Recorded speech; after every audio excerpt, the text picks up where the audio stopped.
So that's going to make it 4th and 8, and we'll see if the Marauders send out their kicking unit, but it actually looks like they're going to be going for it. Yeah, it doesn't seem like either team is big on their kicking. 4th and 8 here. Let's see what happens. So faith in their offense and potentially their defense, as it's going to be the same play rolling out. But he's going to tuck and run and go toward the end zone. 5, end zone for the Marauders. A beautiful run from Spurbeck.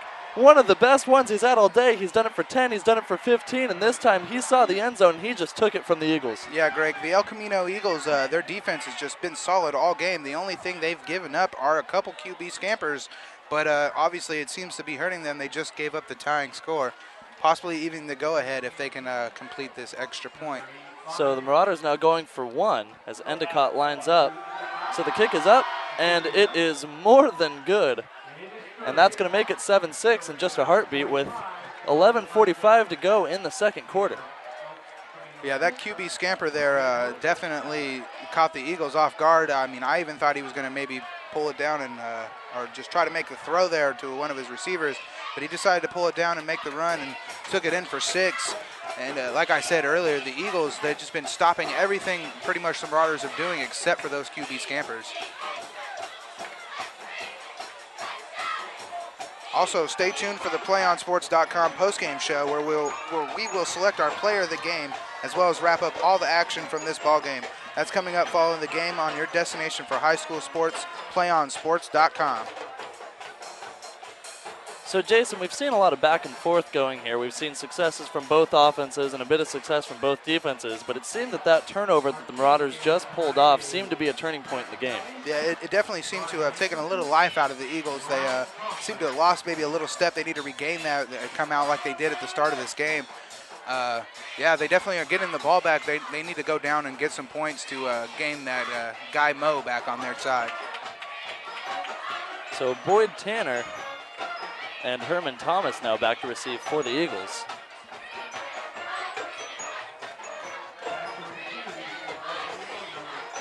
Endicott going to be kicking off once again for the Marauders. Kid's got a good foot on him. As last time he kicked off, it went straight out of the end zone as the Marauders chose to kick, and we can once again see why as a booming kick goes back, but this time just caught at the 5 by Boyd Tanner. Tanner going now 20, 30, 40, and that is going to be key. He's going to keep going. He is breaking now. Oh, but tripped up by the kicker as you can hear the Eagles fans going wild.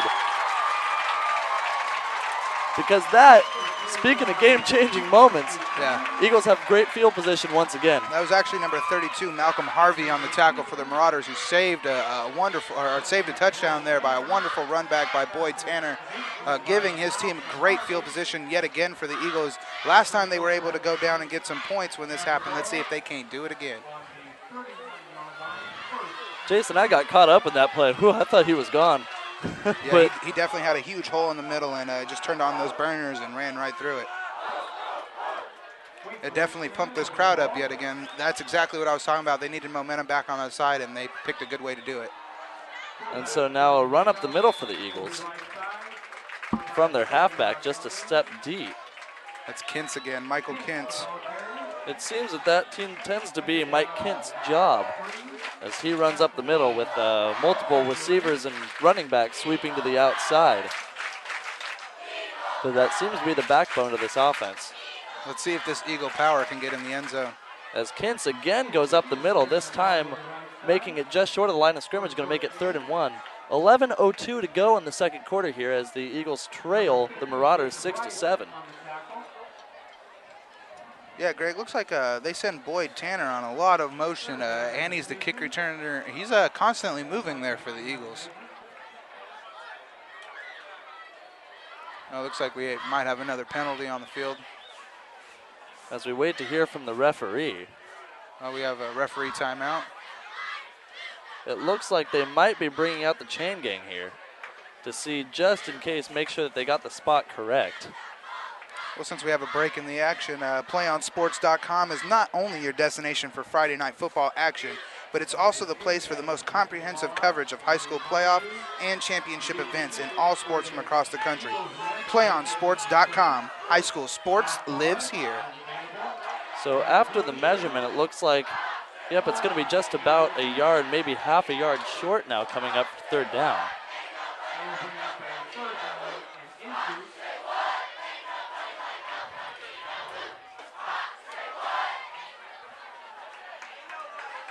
So yeah, 3rd and inches now.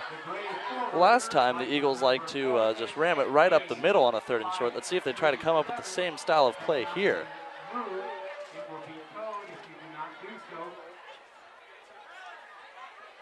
All right, and we're back to the action. We got Mike Kintz, or excuse me, sorry, not Kintz. We got Kevin Wise out here on the outside, Kintz in the backfield. So now it's going to be up the middle then for Herman Thomas, who's going to break it easily past the first down marker. And so after a 3rd and short, it's now going to be a 1st and 10 for the Eagles, which once again, they keep chipping away at this Marauders defense. And the way that they've been playing the small ball, they really haven't been stopped. No, they seem to be doing pretty good and just constantly moving. They're keeping Boyd Tanner in motion, and it seems to be keeping the defense off guard. A little run up the middle there, a couple yards. Like you said, just small ball, just constantly moving, constantly keeping the ball going for positive yards. It's definitely what you're supposed to do as a football offense.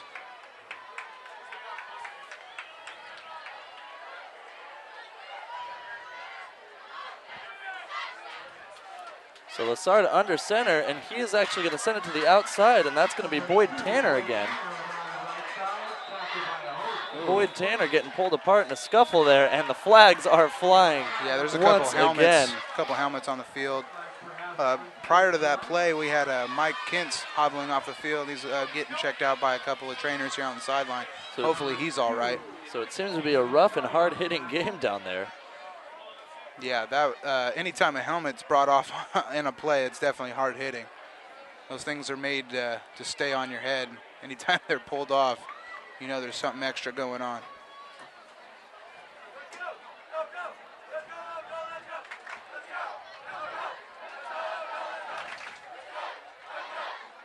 Looks like we have a hamstring injury from Mike Kintz over here on the sideline. He's being checked out. He got stretched out. He's going to get up and walk it off.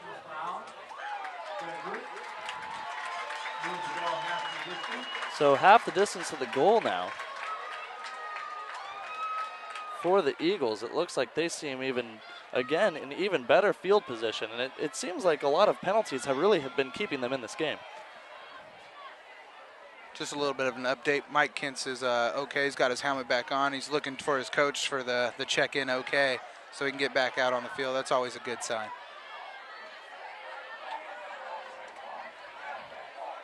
We got Eric Thomas coming into the field and Boyd Tanner coming off. So more and more substitutions for the Eagles.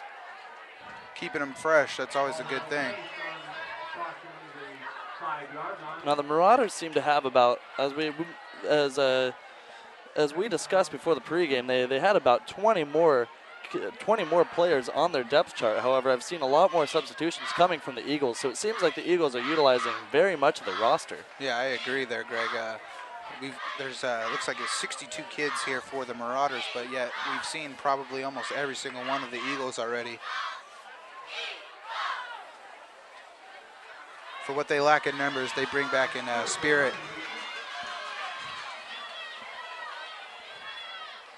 Got a little bit of break here in the action, trying to figure out, make sure the ball's on the right yard line. We actually have the quarterback here on the sideline. And it looks like he's going to be sitting out for just a moment, or perhaps he's just taking a moment to discuss with the coach. Also with him so we have is Kevin Wise. A little under 10 minutes here to go in the first half, with the El Camino Eagles trailing the Jesuit Marauders 6-7 here at El Camino High School. A very nice night for football here in Sacramento tonight. Not too hot, not too cold. Very different than last week when I was covering a game in West Sacramento. It's very chilly. So it's going to be a quick right up the middle, and it's going to be just short of the end zone. So that's going to make it now 2nd and goal. or my apologies, 3rd and goal.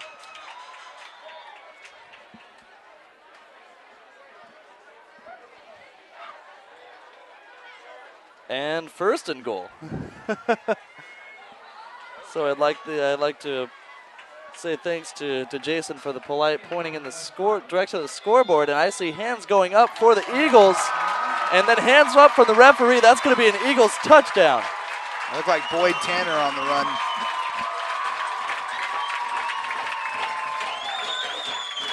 So Tanner in on the end zone. The Eagles have the lead once again. So as we talked about, this small ball and this great field position have really been keeping them in this. And it's really been back and forth this whole game. Well, also, Greg, I'd say that their field position to start both of their scoring drives were also very good. Both times they've scored, they've gotten the ball in their opponent's territory. Seems to have helped them both times. Let's see if they can put this through and be up 6 points on the Marauders. We got Lassard holding. So a high snap, but brought down pretty quickly. Kevin Wise in on the kick. Yeah, as he seems to be another person who's doing everything for this team, and that's going to make it 13-7. Yeah, Kevin Wise definitely constantly moving. Seems to be playing or calling plays, bringing plays in. Wide receiver, kicker. Definitely a kid that they need over there on the El Camino side. 9:11 on the clock. 13-7, as we just mentioned. Do you want to watch more of your school's great matchups like the game you're enjoying here tonight? Tell your school to sign up for the PlayOn Sports School Broadcast Program. The program allows school to broadcast all their games and other activities on the web. For more information, go to playonsports.com/SBP.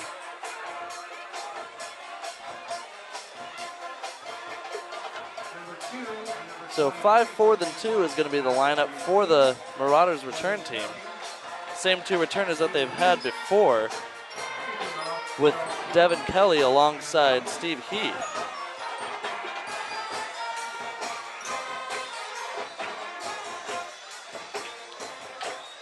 Nice musical selection here by the band at El Camino High. Keeping the fans into it.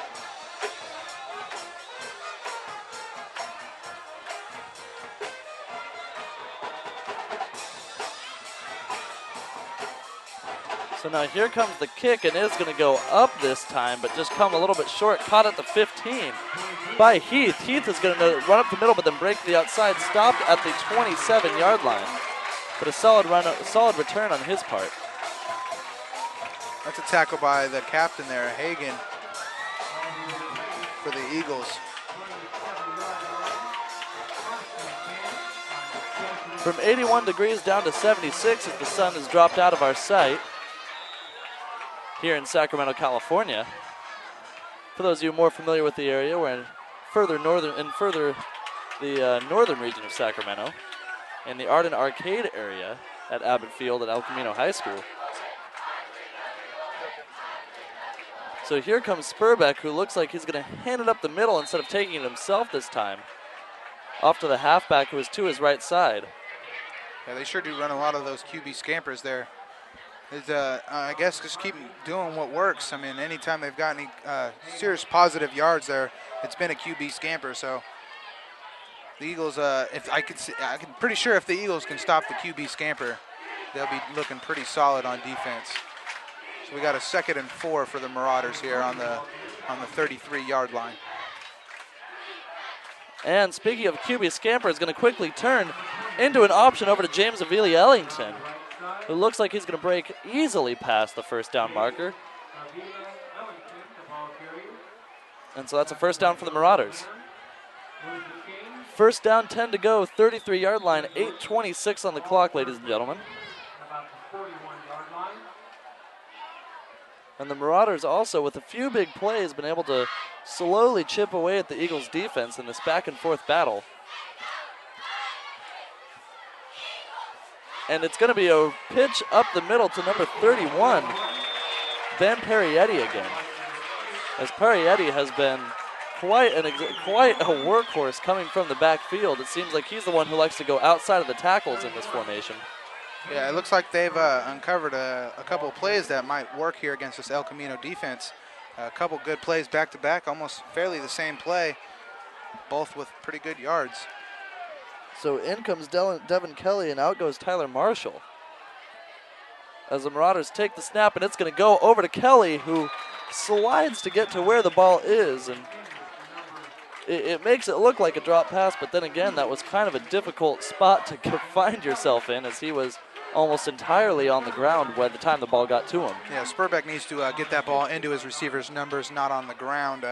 He had him wide open there. Just needs to set his feet. Just simple mistakes here by the Marauders early in this game. We got 7 minutes, 36 seconds left to go in the first half, with the Marauders trailing the Eagles 7-13.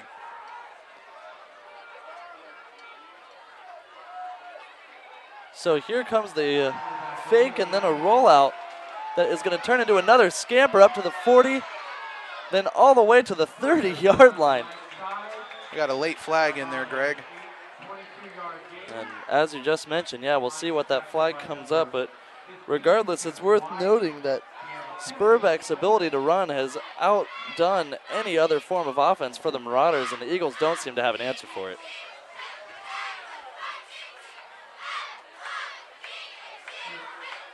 So we got So we do have an illegal block and a hold going against the Marauders. So maybe I should not speak too highly of that run, as he had a lot of help along the way, but that's going to move him backwards. Yeah, that's going to negate the whole entire run there by the quarterback. So that's going to make it third down. Or excuse me, looks like we got a first down over there by the chain gang. Now perhaps it was a miscommunication from the referee, but as it appears that it is going to be a first down for the Marauders. But we'll get more of an update once we get more from the scoreboard. Marauders now in their pro formation with 2 down backs. And Spurbeck is going to launch it over to the sideline, and it's going to be an attempted catch from 2 receivers, both Tyler Marshall and Andrew Hoy.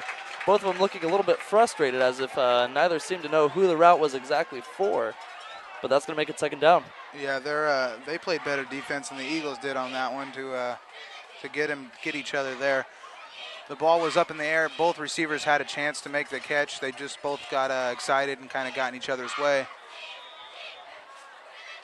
But let's see if the Eagles can't stop. It looks like we have 4th down on the scoreboard, but 2nd down on the chain gang. So I don't quite know what to tell you guys at home. So I'm going to trust the chain gang here, as a sweeping run goes to the outside, and whether it was 4th or 2nd, it doesn't matter, because that's going to be a Marauders first down. Right. We'll just have to keep track from up here now. That was another good quarterback scamper by Spurbeck there. He seems to be taking this offense on his shoulders and just doing it himself. Now looking back on the rest of the season, El Camino in their prior 2 games averaged 120 passing yards as well as 170 rushing. But that isn't a passing attack we haven't seen just yet, as Spurbeck decides to keep himself one more time, this time for a gain of about 4.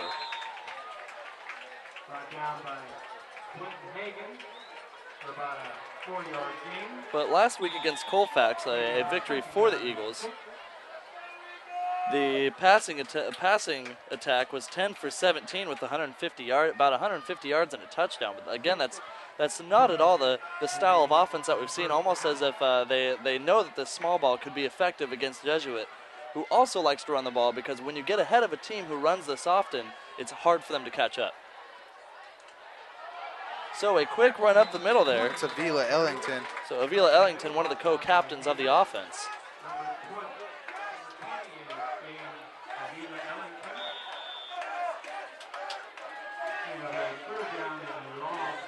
So we have a 3rd and 6 here for the Marauders with a little under 6 minutes to go in the first half. Let's see if the Marauders can't put points up. They do get the ball back at halftime, or at the start of the second half. So this will be big if they can put points up before halftime. So 5:35 on the clock, and now 3rd and 1, as it's going to be a quick run up the middle, but then a pitch back. Rumbling, bumbling, that's going to be number 31, Ben Perrietti again, as he is the one who works to the outside at the last second. And And yes, it was a great run for the first down. However, I feel like Spurbeck deserves credit on that play to be able to keep his composure and pitch it back with one hand. Dangerous, but successful. Yeah, very. It looked very nice. He was able to hold on to the ball right until he got tackled to get the ball out. Very nice execution of the option play there by Spurbeck.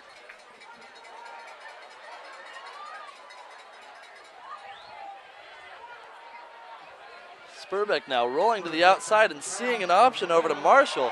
Or pardon, that's Devin Kelly over all the way to the end zone. Pardon, Tyler Marshall on the blocking, but Devin Kelly the one who's actually carrying the ball in. So the Marauders now tying the game up at 13 and sending out their extra point unit. Yeah, that's exactly what the Marauders needed going into halftime. Let's see if they can get out there with their defense and stop this Eagle offense who's been just small balling them all night long. Definitely would be nice to go up 14-13 at halftime. So the kick is up and it is landing somewhere around the turn 3, I'd say, for the track. And that's going to make it 14-13. The Marauders now have the lead with 4:58 to go. This is the close game that we were anticipating. So now the Eagles head to the sideline with only down 1 point because they decided to go for 2 earlier on in the game, but hopefully that 1 point isn't what comes back to bite them. PlayOn Sports is on Facebook and Twitter, giving you news and information and links to great highlights. Follow us at PlayOn Sports on both Facebook and Twitter. You can also access thousands of live and on-demand games on YouTube at youtube.com/PlayOnNetwork. Keep up with all the high school action every week from your destination for high school sports, PlayOnSports.com. So as we mentioned, 4:58 on the clock, but El Camino, the crowd seems to still be completely in it, and as they should be, because 1 point does not really show much at all in this game or in any game at that point. No, it's been a fairly solid game on both sides of the ball for both teams.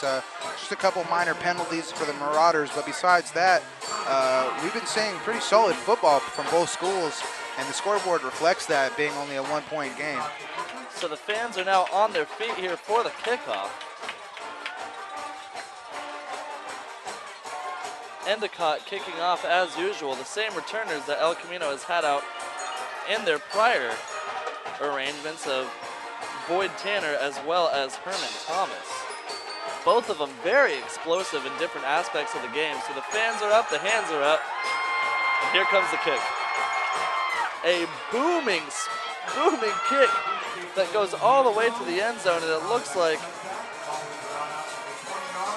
it looks like Herman Thomas is just going to have to take a knee in the back corner, as he had to jump 2-3 feet in the air just to get one hand on it. Yeah, that kid for the Marauders, number 85, Andrew excuse me, I cannot say his name. Endicott, yes. Endicott. He's got a golden boot there. I haven't seen not one kick that hasn't been a touchback, or at least close to a touchback, every time he's kicked it. But the one time it wasn't a touchback, it seemed like the Marauders weren't even ready for a kick return, as it seems their strategy seems to be booted out of the end zone. So here's Jonah Lessard as he decides to pass it up the middle, pardon. Like kids on the run. Hand it off up the middle, pardon. So that's going to be up to the 25-yard line. Again, Boyd Tanner in motion. They constantly keep number 2 in motion there for the Eagles. Boyd Tanner is always just motioning, can take the ball at any time and just be explosive. On the tackle was number 66, Joseph Dimitri, and now on this play, as we quickly go to it, That's a nice couple moves there by Herman Thomas on the run.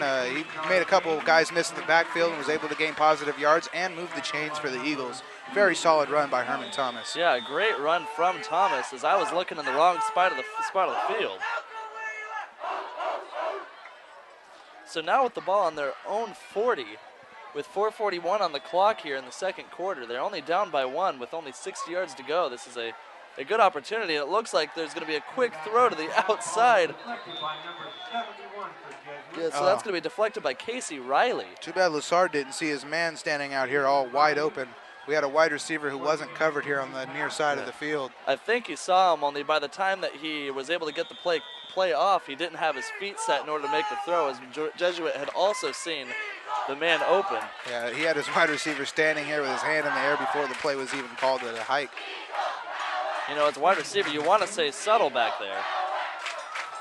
Now as a run comes bouncing up the middle, and again, that's going to be Mike Kintz. Yeah, nice couple, kept his feet moving there, and it looks like he's going to get the first down for the Eagles. Very nice run by Mike Kintz. So moving the chains one more time, the Eagles seem to really be chipping away at this Marauders defense. However, it's going to be now a timeout by Jesuit as they seem to want to regroup, giving up two first downs so quickly. PlayOnSports.com is not only your destination for Friday night football action, but it's also the place for the most comprehensive coverage of high school playoff and championship events in all sports from across the country. PlayOnSports.com. High school sports lives here. Also, don't forget to stay tuned for our PlayOnSports.com postgame show, where we will select our player of the game as well as wrap up all the action from this ball game. That's coming up following this game on your destination for high school sports, PlayOnSports.com. Now, Greg, we're going to have to see if the Marauders here can stop the Eagles' offense, who just constantly just keeps slowly just getting down that field and just keeps putting up points. I mean, they've only gotten 2 touchdowns, but both touchdowns have been on solid drives. This would be the first time that they've scored without starting the ball in the opposite team's field. Yeah, so now that they are just working their way to enemy territory, it seems that they can go back to the usual game plan, but we do need to remember that there's 4:24 on the clock. And typically they've been moving the ball up slowly, but this time at least they have 3 timeouts, but they could really run into some trouble here with the clock. As this time it's going to be a pass, and it's going to go deep, and that's going to go to Herman Thomas, who almost is able to pull it down. Man, that was a beautiful throw, and he had his receiver led perfectly right into his hands. Herman Thomas just bobbled it a little bit, maybe seen the end zone, got excited, and just didn't make that catch.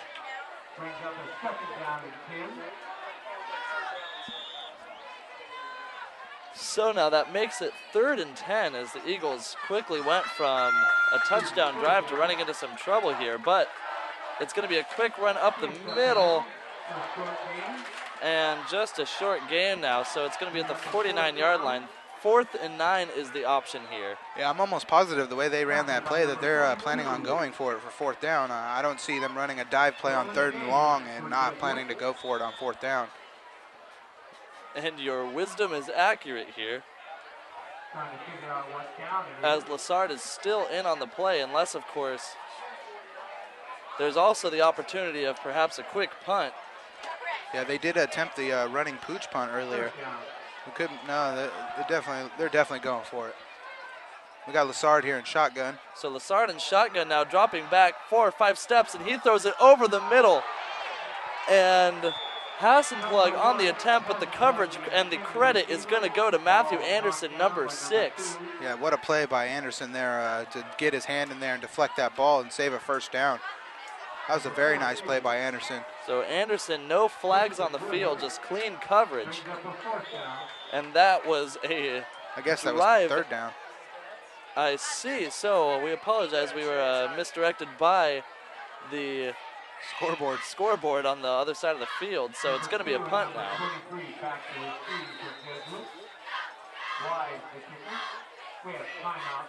So we got a timeout by El Camino. They didn't get that late substitution in there, and they decided to call a timeout. Number 7 there, the quarterback Lassard, is pretty upset about that. He's pretty mad at his fellow teammates for not knowing where and when they need to be in on a play. Since we have a break, do you want to watch more of your school's great matchups like the game you're enjoying here tonight? Tell your school to sign up for the Play on Sports school broadcast program. The program allows school to broadcast all their games and other activities on the web. For more information, go into playonsports.com/SBP. So huddles on both sidelines now for the Eagles and the Marauders. We had a little under 3.5 minutes left to go in the first half here at Abbott Field at El Camino High School. We've got the guests, the Jesuit Marauders, leading the Eagles 14-13 in a very close game. So now here's the punting unit. Now this time the Marauders only sending 1 man deep. and that's going to be Devin Kelly. So a bit of a different formation, possibly ready for a fake opportunity here from the Eagles after the timeout.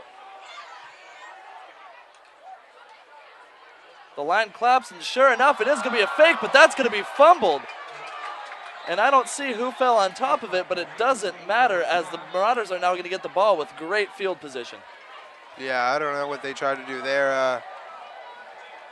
I don't know. A little trick play, a little trickery just went wrong there. The Marauders are going to go ahead and tell them they can do that any time of day because they'll take the ball on their side of the field. Here with a little over 3 minutes to go here in the first half. That was actually pretty big. If the El Camino can't stop the Marauders from putting up points here in the first half, they're also going to get the ball back to start the second half. So that could easily lead to a 14-point deficit. 3:23 on the clock now with the ball on the 49-yard line for the Marauders as they can now play with the clock with 2 timeouts to work it up the field. And this time it's going to be a drop back and possibly a deep throw. Except here come the Jets now. And still waiting for confirmation on the sideline, but it looks like the Marauders believe.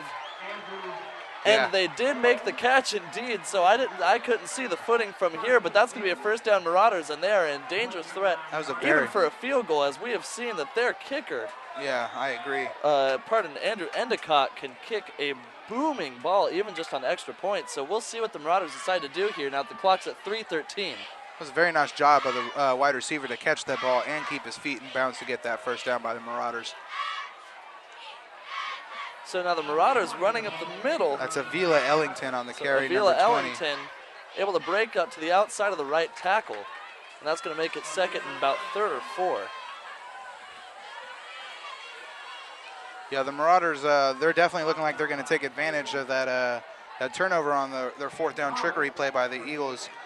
Driving here late in the first half, trying to go up 21-13. At halftime, also receiving the ball at the second half. That would be big for the Marauders. So Endicott and Heath in the backfield, but it's actually going to be Spurbeck who holds onto it himself. We do have a penalty in the backfield, Greg. As there appears to possibly have been there was holding on the Marauders indeed. So Marauders now going to have to go back from the spot of the penalty. And that's going to make it about 2nd and 10.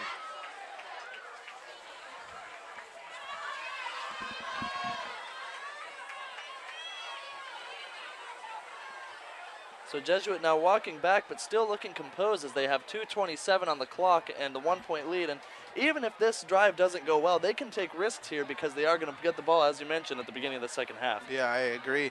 They have definitely a lot of options in the playbook to run here, seeing as they do get the ball back at halftime, or at the beginning of the second half, excuse me. PlayOnSports.com YouTube broadcast of El Camino versus Jesuit High School here in Sacramento. Greg Cotta alongside Jason Patterson.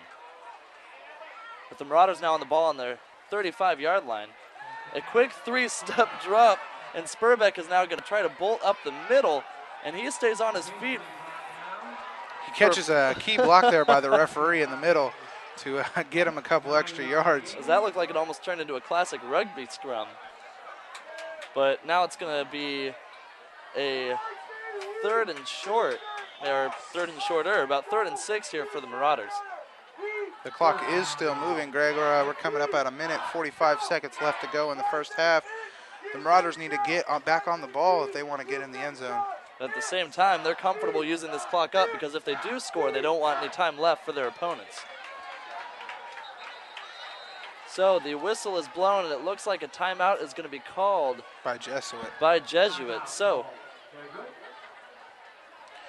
now that the clock has dropped to 1:30, it looks like they're going to want to pull out some different game plans, see what they can punch in here. Play on Sports is on Facebook and Twitter, giving you news and information and links to great highlights. Follow us at Play on Sports on both Facebook and Twitter. You can also access thousands of live and on-demand games at YouTube at youtube.com/PlayOnNetwork. Keep up with all the high school action every week. Premier destination for high school sports, PlayOnSports.com.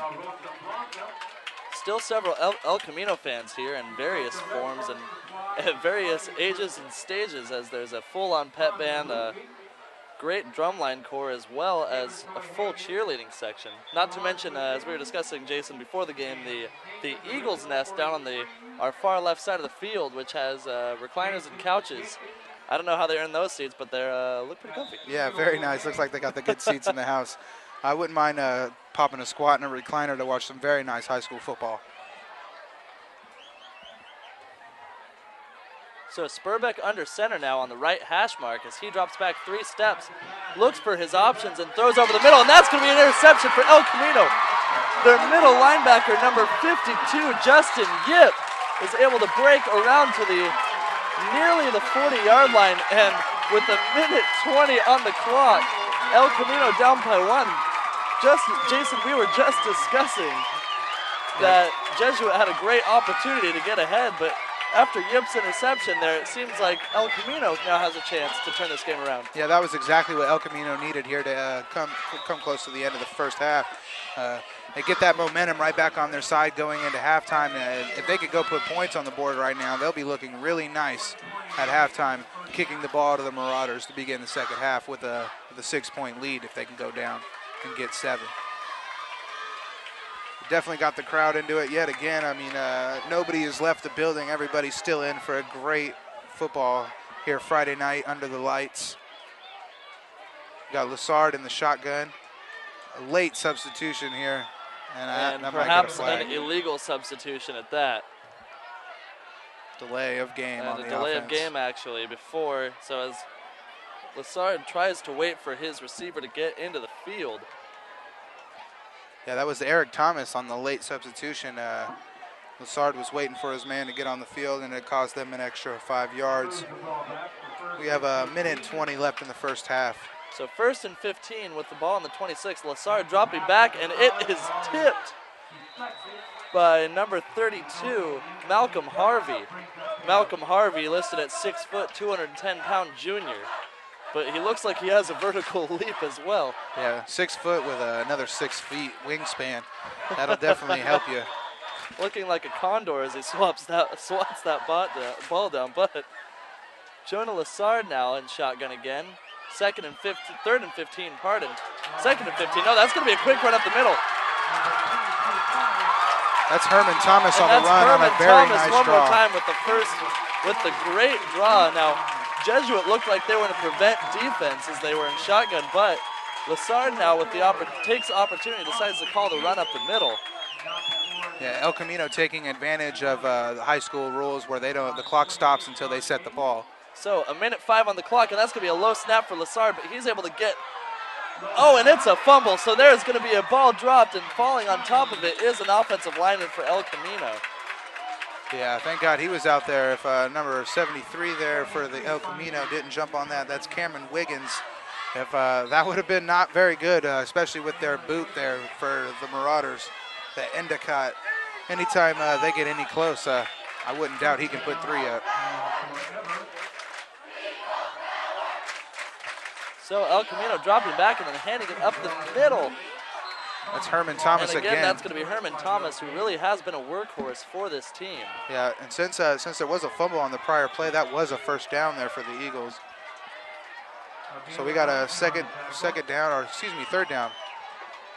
With 25 seconds and counting to go in the first half. So Lassard now going to throw down the sideline, but it looks like it's going to be called an uncatchable ball. And El Camino fans are giving their boos, expecting a flag to come down on that one. Yeah, Devin Kelly was all over the wide receiver on that one. The referees seemed that it was a solid play. So, yeah, referee not quite blowing the whistle on that one. Definitely a controversial call that really changed the situation now. That El Camino, with 19.9 on the clock, is going to be faced with a 4th down, and they're going to take this time actually to call a timeout and talk things over. So yeah, we got a 4th and 22 with 19 seconds left to go here in the first half. Now there's a lot of opportunity here now. I mean, if you burn enough of the clock and get enough forward, it's worth the play. But if they have another missed snap like they've been having a few times, or things that send the ball that way, we've seen, the Marauders have a kicker, and they aren't scared to use Mr. Endicott. Yeah, I agree. Let's see what they do here with 20 seconds to go on 4th and 21. Excuse me, not 22. Ball on the 40, on their own 40. I don't know what you have in the playbook for this one if I'm an offensive coach right now. It's very rare to be in a 4th and 21 situation. You need to discuss it. It actually looks like they're going to go ahead and put Wise back there to punt the ball. So hoping to boot the Marauders back. But again, they've already had a fake punt attempt. Doesn't look like the Marauders are too worried about it going deep, as they are going to get the ball one more time. So a quick running punt is going to go up and they get it off.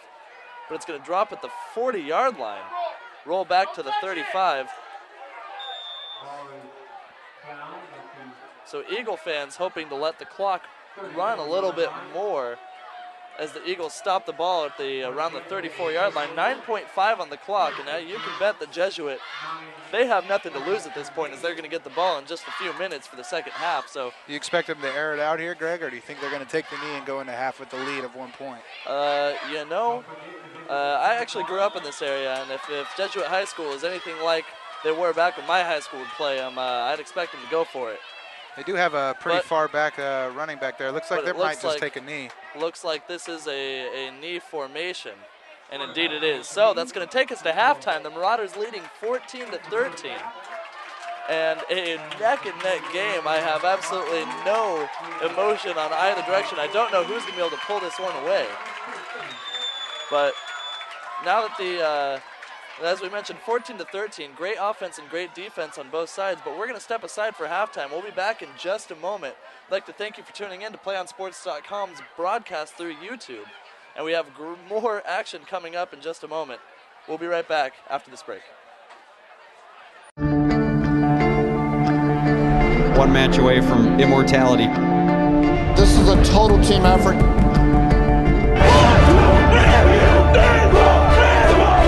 We're gonna come at you. One shot at this.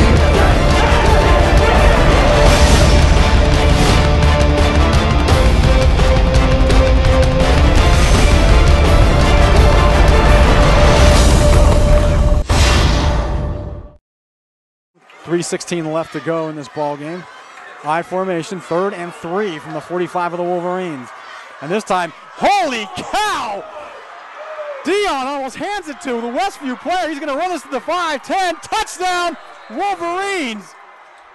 How did that happen? That was Snyder. Holy cow! He was in the backfield before the running back could even get the handoff. He took the handoff from Dion. He took the ball right out of Dion's hands and just...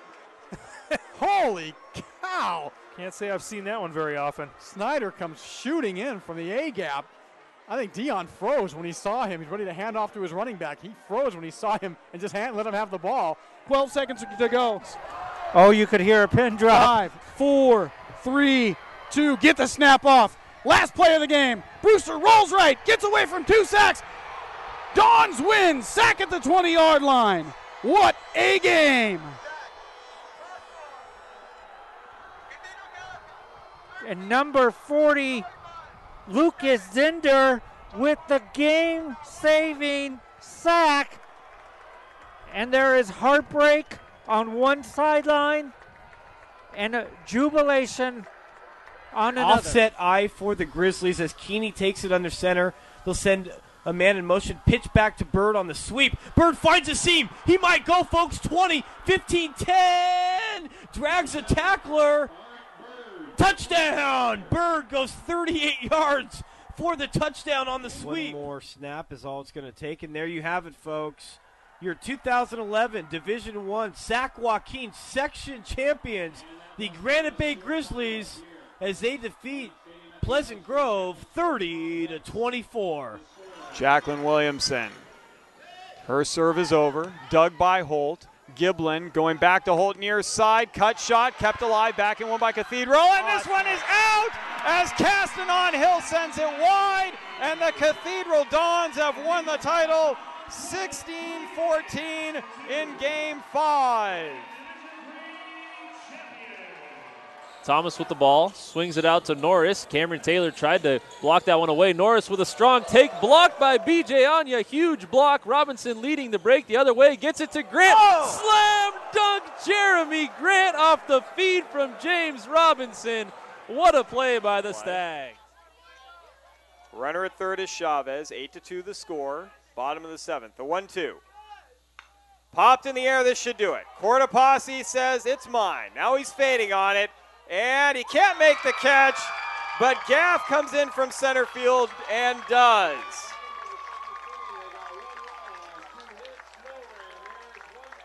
Congratulations to the St. Mary's Rams, a three-peat. They win it 8-2 against Franklin to take the series 2-0. But this is time to run an offensive set that you've done all through the season in practice. Yeah, and also, you get it to your hottest player right now, just like they're getting it to Eichhorst right here. He's going to try to create some space, find somebody on the backside that's open. Eichhorst flush out to the right. Oh, breaks free of a player. Eichhorst on his own. Shoots and scores. Bounces a shot home. Kuz can't handle the shot. Eichhorst takes off the shirt and the helmet.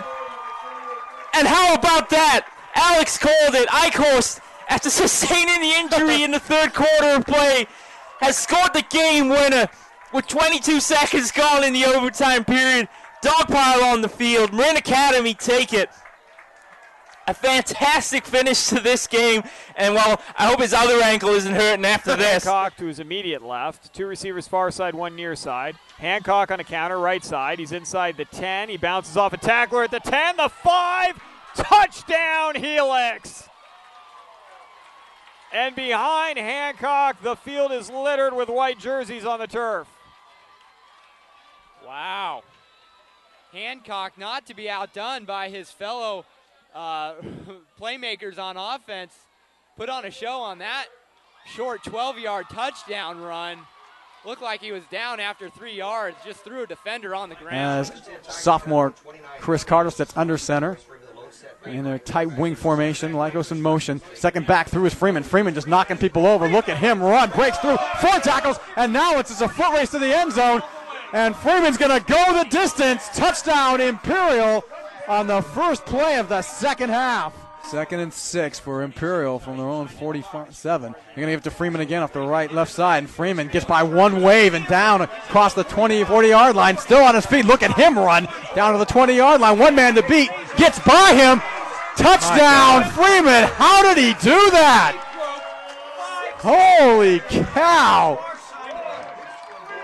64-yard touchdown run. His 5th of the game. Royce Freeman, ladies and gentlemen, you're about to see the top rushing, and as I look over to our partners at KXO Radio, the top rusher in the San Diego section for the next 2 years.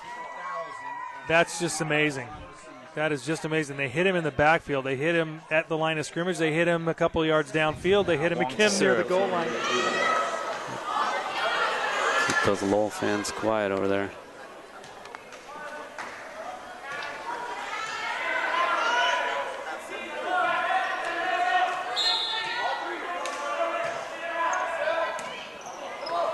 Lum sets it up to Pang. Long, it's out. Low, a magnificent 7 titles in the San Francisco section in dramatic style as they pull out a fantastic victory over a spirited Galileo Lions team. They win the 4th game, 31-29, and they take the 2012 Academic Athletic Association San Francisco section title. Officials say no 5-second count can be started. Nobody was close enough defensively. Lyle's going to swing left side. Robinson. Here is a backdoor lob for Grant. They've been wanting that all game. And they got it, 50-42. They lulled you to sleep, and then they hit Grant on the back door. They trail by 2.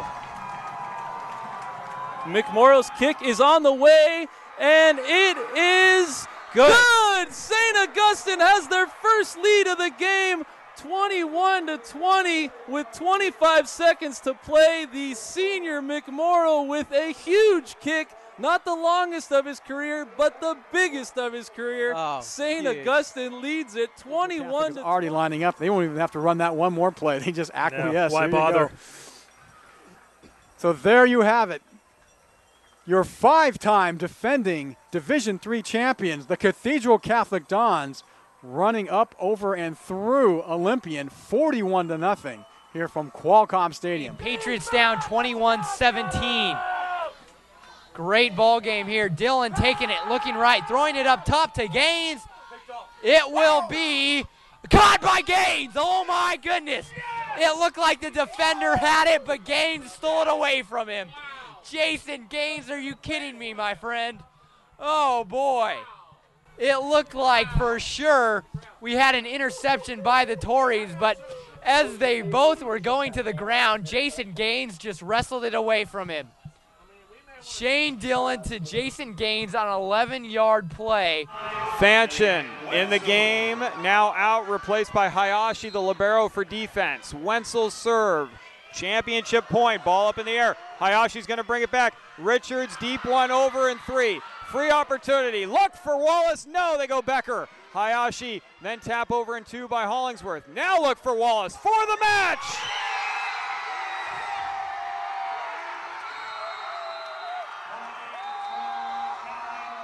Kathleen Wallace, no better way for the Bulls to finish it than giving it to their senior leader. 25-12, 25-15, and with 8 straight points to close out their 3rd straight D5 championship on a kill by Kathleen Wallace, 25-21 in game 3. Branson has won the D5 title. In the backfield, it's Hernandez and Northcutt. Set to throw is Thomas, has time, goes for the home run. It's intercepted in the end zone. Seemed like they tried to go to Martin, and Martin slipped. Stockton, Hillmore, and Escalon. That's going to do it, folks. Victory formation, take a kneel. The clock comes out. The clock will tick down. The players jumping up at midfield. I think I see a Gatorade. Did we have a Gatorade shower? We most certainly did. Casey Taylor getting the shower there. Very much deserved. Down to 12. Great tackle there by Ronald Williams there to make the stop for Helix. And the Helix fans are starting to celebrate here. This is going to be the final play. 5 seconds. Pow will hand it off. And they're going to get in the end zone. Touchdown. That's Keegan who gets in, but that's going to be the end of the ball game. 44-6 will be the score. So Oceanside scores on the final play of the ball game. And gets a consolation prize just to make this is kind of say that, hey, we didn't get shut out. So 44-6 is your score. And Helix is celebrating on the sideline. Oceanside streak of 7 straight championship games has been ended. 2 minutes and 5 seconds left on the clock. Clock rolling, 3rd down and 15 for the Patriots. Dillon, he's got time, steps up. He's going to chuck it deep. He's got a man open. Seth Collins with a diving catch. He hauls it in at the 25. Oh, my goodness. I'll tell you right there. Dillon goes to show why he is a Division I prospect as he's able to step up, elude the pressure, see Collins down the field, and make the connection. As I'll tell you right now, there has not been a bigger catch for Seth Collins this entire season. Fans nervously wait on the far side. Trips right. Vernon, the lone receiver to the left. Troy Zine rolls right. Here we go. And he's going to be... Oh, he gets away, but can't get away from the second slew. Vacaville takes over on downs, and the crowd erupts. So does the sideline. Got to watch it. Got to watch the sideline here. Yeah, Remember, really they were up stepped 35-26. 2 unanswered touchdowns. That's going to do it, folks. Your 2011 Division II Sac-Joaquin Section champions, the Vacaville Bulldogs. They win 39-35 in a classic. Although they have no timeouts, they'll get the ball on the sideline, try to set something up. They can get a couple dribbles and a shot. And I tell you what, that was a gutsy call there by Coach Aguiar. Oh, what a shot! I tell you what, Javier Kirksey, from well beyond the three-point mark, takes the inbound pass, throws it up off the glass, and nails a three. And you've got the finish to this Cinderella story as the Ridgeview Wolfpack win the Division III boys title 43-40. And what Caroline Martin to serve. Is 3rd time the charm for Palo Alto. Martin over, dug by Irvin. Lauren, backside, Bedard Ghani, long, and that's the ball game. And Palo Alto comes from behind. They were down 13-8 in game 5. They win it 17-15. Koenig, who will continue to play baseball at the next level. He is going to Central Arizona.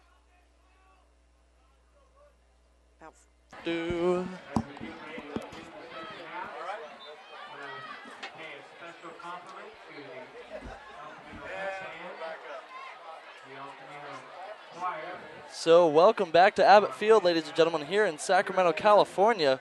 14-13 is the score. The Jesuit Marauders leading the El Camino High School Eagles. Greg Cotta alongside Jason Patterson. Jason, we had a very back and forth first half where at the end neither of us could really say who was in control of this game. Yeah, pretty much the Eagles, they've definitely, I think they've had the momentum on their side throughout the whole entire game, but the Marauders just seem to be hanging on, and with the lead even. 14-13 here to going into the second half. The Eagles can just keep up with their small ball that they were pretty successful on in the first half. I don't see them not being able to put up more points here in the second half. The Marauders, they're going to have to open up their offense a little more and hope not just rely on their scampers by the quarterback, number 15, Thomas Spurbeck.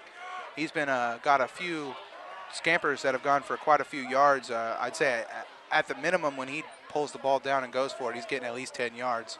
Thomas Spurbeck also shown that he does have an arm. He can launch it downfield, but it seems that the Eagles' secondary is really causing the Marauders a lot of trouble. Spurbeck, as we've said, lots of scampers. Really, it seems once he gets out of the pocket, the Eagles need to really keep a linebacker just kind of hovering around the middle, keeping an eye on him because he really has the ability to break loose. And once he turns on the jets, he runs twice as fast as you imagine he'd be able to. So now there's 2:44 on the clock here before we get started. Yeah, the Eagles are in their huddle getting nice and pumped up. That's their captain, the quarterback, Jonah Lessard, and they're getting them all nice and pumped up. Let's see if they can bring that momentum out, start their second half. One turnover for each the Marauders and the Eagles. So that really hasn't been the determining factor in this game. It seems that both teams have had similar success on offense and defense, and really the only main difference has been the special teams for the Marauders, because the person that we keep discussing is Andrew Endicott, who has, like you said, a golden boot. Just a golden boot, yeah. And, but he hasn't had any opportunity to kick field goals, so he hasn't been a difference maker yet. But it's interesting to see how these two teams are really playing different styles of football, but they seem to be at the exact same level. Yeah, I agree. We'll see as the game gets a little bit closer down to the end of it. We'll see how they capitalize on having such a golden boot there for a kicker. I mean, I've did a couple of high school games, and I haven't seen a kid kick a ball that fairly well, pretty much ever. Well, definitely. I mean, even thinking about kickers, sometimes we'll watch it, college and the NFL, and those kicks don't go out of the end zone, but it seems everyone that we've seen coming from Endicott has found its way at least to the 5-yard line. So as the minute ticks, as the clock ticks down to a minute, we kind of want to discuss a few keys to this game here. Now, I think that the Marauders would be good for them to get their passing game in order, as really the only success they've had have been from scampers from their quarterback, and that is Thomas Spurbeck. So really, if they could get that passing game to balance it out, they might really be able to find themselves in control of this game. Well, on the other side, yeah, I think the Eagles, they just keep with that small ball and keep moving up the field, driving it. Like I said earlier, it's a game of inches. You only need 10 yards to get a first down, and 10 of those equals a touchdown, no problem. So, game of inches, and El Camino has looked really good with the small ball, and they haven't really been stopped when they put their head down and decide they're going for the goal line. Just a couple of small, like a turnover here by an interception by their quarterback, and a turnover on their fourth down late in the first half. A couple of small things, but besides that, pretty solid offensive play by the Eagles. Mike Kintz, Herman Thomas, and Desmond Boyd Tanner seem to be the offensive production for the Eagles, as well as Kevin Wise course, Jonah Lassard, the captain and starting quarterback, but it seems that they have a lot of weapons in different places rotating around the field. So here comes Jesuit now with the return. With the clock has been set to 12 minutes, they have their same 2 returners that they've been having all game, including Devin Kelly, who has had quite a bit of success, Steve Heath being the one on the opposite side of the field. So we're kicking off from left to right across your laptop keyboard. We'd like to thank you for tuning in to PlayOn Sports broadcast of the Jesuit High School versus El Camino Eagles. And now the kick is up from the 40, and it is short, and it's going to go to Kelly. Kelly's going to catch it around the 17, breaking to the outside, and he has a lot of field ahead of him. He is going to go to the 40 to the 50, and he is going to get stopped at the 35-yard line, as I had to stop and take a breath while he stopped and stutter-stepped. That was Kevin Wise, the kicker there, to save a touchdown for the Eagles. That was pretty big there. If Kevin Wise doesn't make that tackle, the Marauders start this second half with huge momentum on their side. Let's see if that Eagle defense can't clamp down like they've done pretty much the whole game. As long as they keep that quarterback of the Marauders in the pocket, I don't see them not stopping them. I mean, they're going to do pretty well. So Spurbeck now coming under center here. Behind him, Avila Ellington. As always, a big line there for the Marauders, but it's going to be a quick run up the middle, not to Avila Ellington, but on the opposite side, and that's going to be Ben Parietti. So that's going to make it about 2nd and 3 or 4 as a quick run up the middle turned into a stumbling gain for the Marauders. Yeah, despite the fact that we've talked a lot about Spurbeck with the Scampers, Parietti has been a workhorse there in the backfield for the Marauders, constantly getting at least 3 to 4 yards anytime he touches the ball. So this time it's going to go to Avila Ellington. Actually, my apologies. It's going to be held by Spurbeck one more time. Yeah, constantly on that misdirection by the Marauders, a fake for the dive, and he kept it. Looked like he was a possible option play as well. He decided to keep it. He gained a couple of yards. Looks like we got a 3rd and 4 now for the Marauders with 10 minutes, 55 seconds to go here in the 3rd quarter. The Marauders with a huge run back on the kick return to start this second half. Let's see if they can't capitalize and put some points up. So 3rd and just a bit for the Marauders here as they go down, and it's going to go up the middle for the first down. That's going to be Parietti one more time. Now with the ball at the 21, or 22, my apologies. That is going to be enough for the first down, though, for the Marauders taking advantage of the very good field position to start the second half, and they're doing what we were talking about what El Camino needed to do, just a little bit of small ball here and constantly running the ball, keeping that clock moving. If they can keep the clock moving and put points up, that's always a good thing when you're leading. So Marauders now keeping the same formation as Avila Ellington goes up to the 5 and into the end zone as he breaks through every layer of the Eagles defense, completely turning this game around, and that's going to quickly make it 20-13 with the Marauders lead. Yeah, that was a very nice run by Avila Ellington. He got up there, did a couple nice moves, spin move there to get a guy to miss, and put it in the end zone to give his team 6 points, and a great way to start the second half for the Marauders. Now, I just looked down for just a moment, and then suddenly Avila Ellington was 20 yards deeper than I thought he was. Quick run on his part. So the kick now is going to be up and great as that one booms way past the, I want to call it the warning track. Actually, it had the distance on it, but it was actually called incomplete. So my apologies, ladies and gentlemen. I didn't wait for the word from the referees. So a bit of a broadcasting mistake on my part, but that's going to make it 20-13. Jesuit with the lead. 10 minutes and 8 seconds on the clock in the 3rd quarter. That's actually a break for the Eagles there, Greg.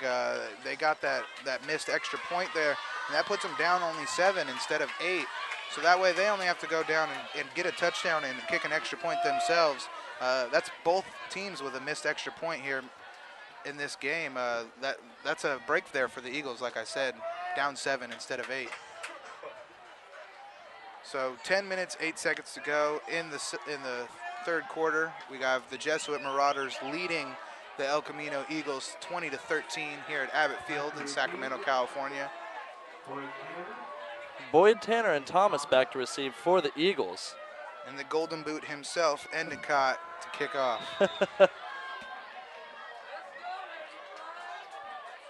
So the ball lined up here on the 40. Hands up, and you can hear the cheers from the El Camino crowd as the boot goes all the way back toward Boyd Tanner, and he's going to get underneath it. So he's going to cross the 10, break through the pack one more time, this time working to the outside, cutting back just a bit, and he's going to get brought down around the 26-yard line. Yeah, the kid's got some good moves on him. He did that good run back earlier in the first half. Another solid run back to get him on the opposite side of the 20, so that's always good. Boyd Tanner just constantly moving. He seems to be the wheel man is what I'm going to call him there for the El Camino Eagles. Just constantly moving the ball, constantly moving his feet even, I should say. Always in motion, kick returning, just an all-around just solid player there for the Eagles in Boyd Tanner. So Jonah Lassard now coming back under center, coming into this game with just under 250 passing yards, but that hasn't been the style of offense that the Eagles have really been playing today. Let's see what changed up. It's actually going to be an end around over to Boyd Tanner, who we were just discussing, and he is going to break through to the 35-yard line. A great run on his part. Yeah, just almost barely, almost a first down. That's a scamper of 8 yards, it looks like. We're going to have a second and 2, it looks like. 2nd and 3, maybe. 2.5 we can go with. I'll go with 2.5. That's Boyd Tanner, again, like I said, just constantly moving his feet. He's got some speed to him and seems to be a big spark for this Eagles offense. So 9:32 on the clock as another end around is going to go back to, that's Herman Thomas. This time Herman Thomas. And he's pushed back a bit, but forward progress is going to make it just of a loss about 1 or 2. Yeah, the Marauders defense was all over that one. They're not going to get got for the same play twice in a row.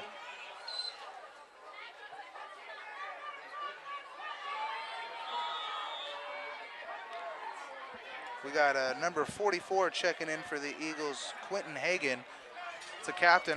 Pretty much only seen him play on defense, but he does. We do have him listed as a running back here on our roster, so let's see what they do with him in the backfield. And sure enough, he is going to be plowing it up the middle, but he is met by, I'd say, about 4 to 5 Marauders, and that's going to be just short of the first down, so it's going to be 4th and 1. Yeah, and I see a lot of people running out, so they're sending out their punting unit.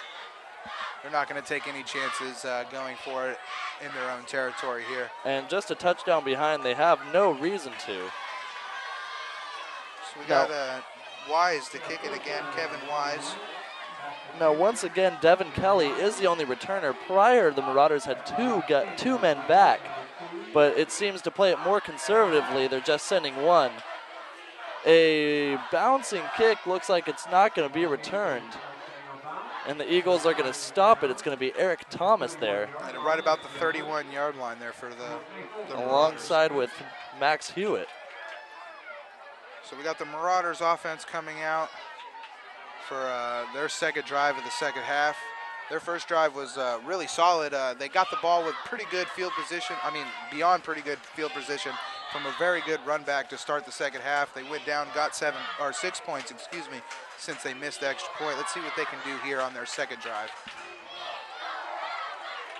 So Spurbeck under center, as it seems this has been the typical offense for him. And now he decides to hold it himself, and he's going to go to the outside, and that's going to be Steve Heath. Steve Heath is going to go to the 20, 15, 10, and that is the end zone. One play for the touchdown for the Marauders, and that quickly makes it a 26-13 lead. Yeah, that was blown coverage there on the outside by the Eagles. A nice move by Spurbeck for the play-action pass. He got his receiver out there wide open, did a nice touch throw over the top, and that's how you get 6 points, ladies and gentlemen, right there. So Steve Heath able to break past the coverage, and really, once he caught the ball, it was clearly obvious from at least this angle that he was going to make it to the end zone because he had some afterburners waiting just for that sideline play. Yeah, that was very nice play by the Marauders. They're definitely showing up here in the second half. That's, again, another missed extra point by the Golden Boot himself, Endicott. So just because you can kick it far does not mean you can kick it in the right direction, ladies and gentlemen. So Endicott with another beautiful kick that just goes wide right.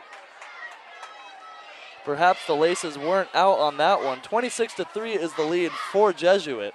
7:46 to go on the clock. Yeah, I think that that kick return to start the second half, it just really took it out of the Eagles, and they haven't seemed to completely recover from that momentum switch at the start of the second half.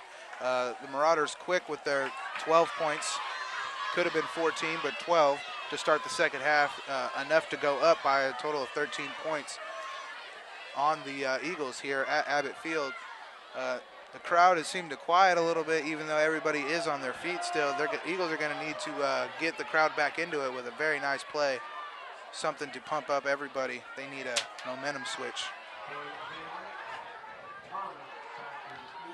Boyd Tanner and Thomas back to receive one more time, and they've had some moderate success when they could get the hands on the ball, but typically the ball has been booted out of the end zone. Now it looks like we might have a different kicker here, actually, and that is Andrew Hoy, the backup kicker. I saw him doing a bit of warm-up before. It looks like he's going to be in on the kickoffs now.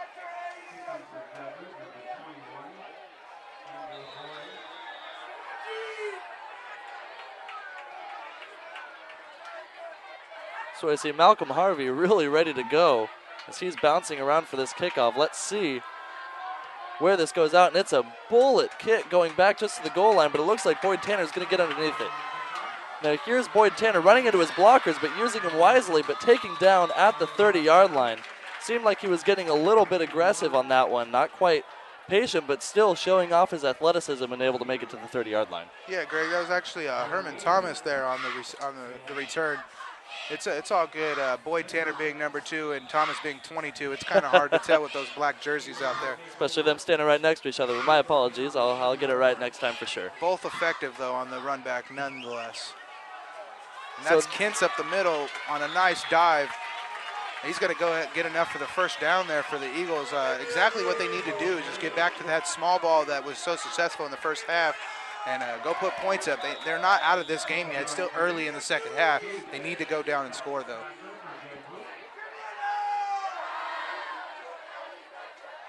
So we got a run up the middle by Boyd Tanner, and he's just constantly moving his feet. We do have a flag on the play. We have multiple flags coming from several directions. I assume all on the same penalty. Yeah, normally when there's a flag in that area of the field, Greg, that's a holding on the offense. Let's see what the call is by the ref. Typically it is, but with that much movement, it looks like the Marauders are stepping backwards. So I'm getting a bit of a confusion here. It looks like 3, maybe even 4 of the referees are in on this conversation, but let's wait to hear from the head referee. It looks like week 1 with the replacement NFL coaches out there. So it's going to be a personal foul of a face mask, actually, on Jesuit. It must have been a very visible one from the opposite side of the field, as that's where the flags came from. So that is going to give the Eagles great field position and a first down. Yeah, that tacks on an extra 15 yards to an already solid run by Boyd Tanner. That's definitely gonna move the Eagles into Marauder territory here. That's exactly what the Eagles needed. They just need to keep driving it down and get into that end zone, put some points up on the board. Like I said, they are not out of this game, ladies and gentlemen. Let's see if they can go down and get their 7.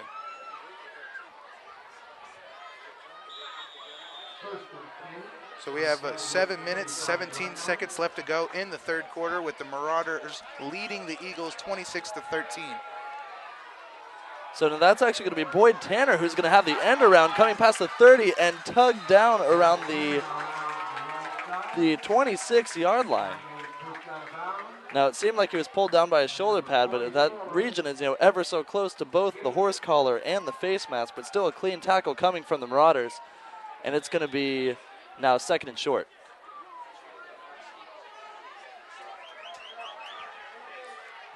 So under center now are the Eagles, but they're going to be stopped in their tracks. This time it's going to be, once again, Mike Kintz, who usually has had success coming up the middle, but stopped just short, or even for a short loss, so it's actually going to be 3rd and 2. Yeah, that was a good stop by the Marauders. They got good penetration there. The offensive line of the Eagles just collapsed and gave up a couple gaps there for the Marauders to run through, and they took advantage of that to get the ball carrier down for a loss of yards. So a quick play now is going to be coming over to Pardon. That's Herman Thomas one more time. Yeah, there's a couple of nice moves by Herman Thomas there. It looks like it's going to be 4th and short, though. He didn't quite get enough. Nice cut back to come back to the opposite side of the field. A couple jukes in the middle. And actually, the nose of the ball looks like it's crossed. I see first down coming from... No, we got a 4th and inches coming from the guy with the white hat. Right, and that's the one we should be listening to. So it looks like the the chain gang over there may be a little bit excited for El Camino to get that first down, but it is going to be fourth down. We got Hassenplug running in the play, and then he's going to be close to you guys on your near side of the screen there. Let's see what the Eagles do to get this fourth and short. Ooh, he might have drawn him off field or off sides. And it looks like that was a hard count coming from the Eagles. Yeah, very nice hard count by Lassard there to draw the defensive lineman off sides. And that will be enough for the first down. And it's possible that that was even written up. You know, Yeah. let's go up fourth and short and let's see if we can get them to jump, because I haven't seen the Eagles take a hard count this entire game. Yeah, I agree, Greg. Not a single person moved on the Eagles line. It looked like that was a designed hard count. So we do have a first down and 10 to go. Ball on the 20, just outside the red zone. We have 5.5 minutes left to go.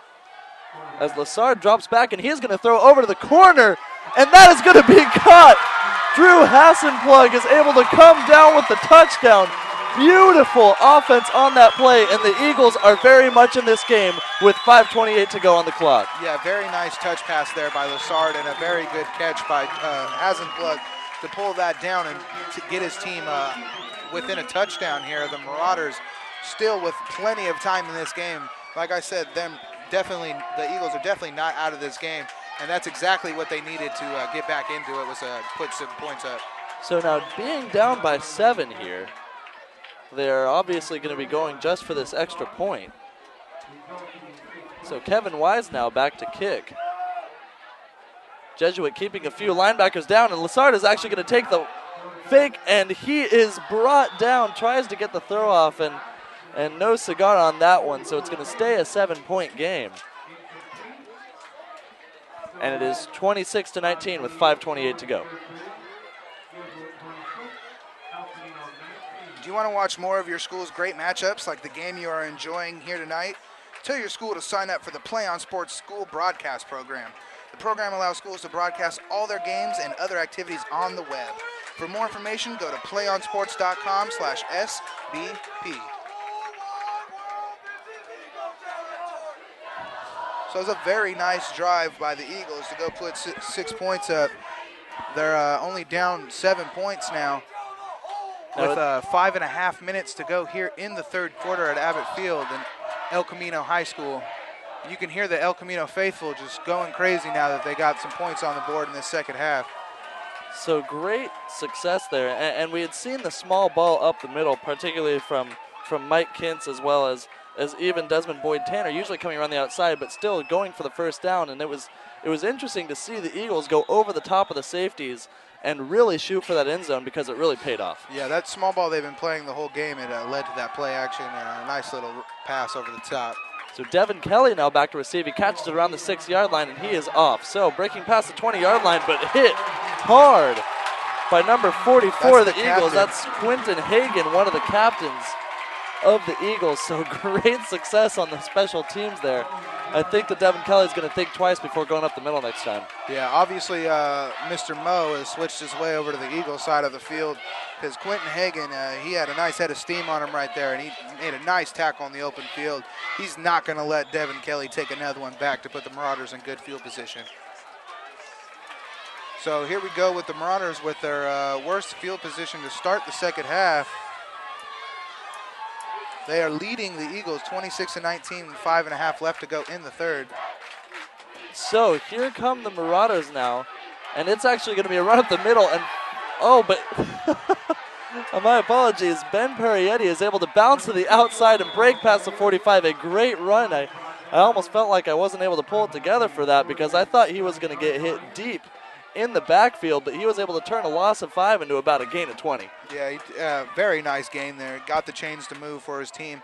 The Marauders need to constantly move the ball here, waste some time. They are up in the game.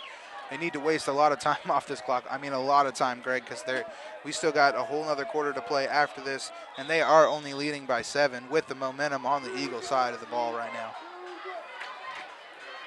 So Thomas Spurback under center, trying to silence this crowd, which has been consistent throughout this entire game. And a flag is going to go up, and a run is going to go to the outside that fooled everybody. That's going to be James Avila Ellington.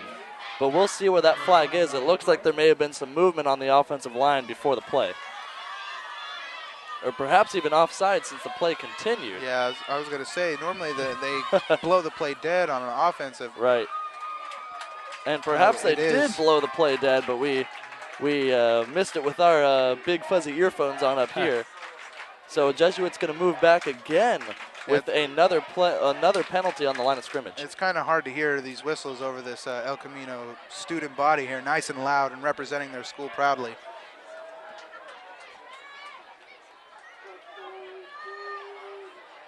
So we have a first down and 10 for the Marauders on the 40. So 1st and 10 from the 40, 4:50 on the clock here.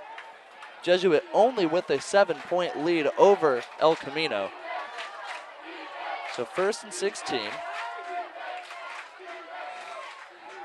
And Spurbeck is going to take it up the middle, and he is going to juke and get stopped at the 50-yard line by two Eagles, both number 21, LaCurtis Jones. And that was also Eric Thomas in on the tackle.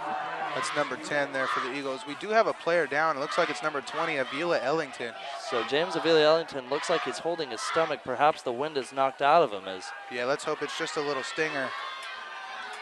As several players from both teams decide to stop and take a knee. It's always a good sign of respect when players take knees when there's a player down.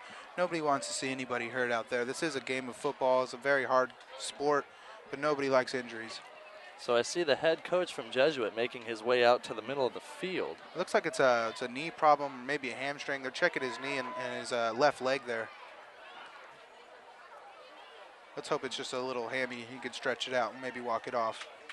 And indeed he is up, so good news from him, and cheers obviously coming from the El Camino section. It's always a good sign if you're walking off on your own power. He is hobbling. He's hobbling indeed, but it looks like something, maybe a cramp just in his left thigh. There's still a very good chance that we could see him later on in this game. But yeah, I agree. The more he walks, the better it looks. Perhaps a pre-existing injury. However, Jesuit still taking advantage of that now, that play. It's now 2nd and 6 with 4:27 to go in the third quarter.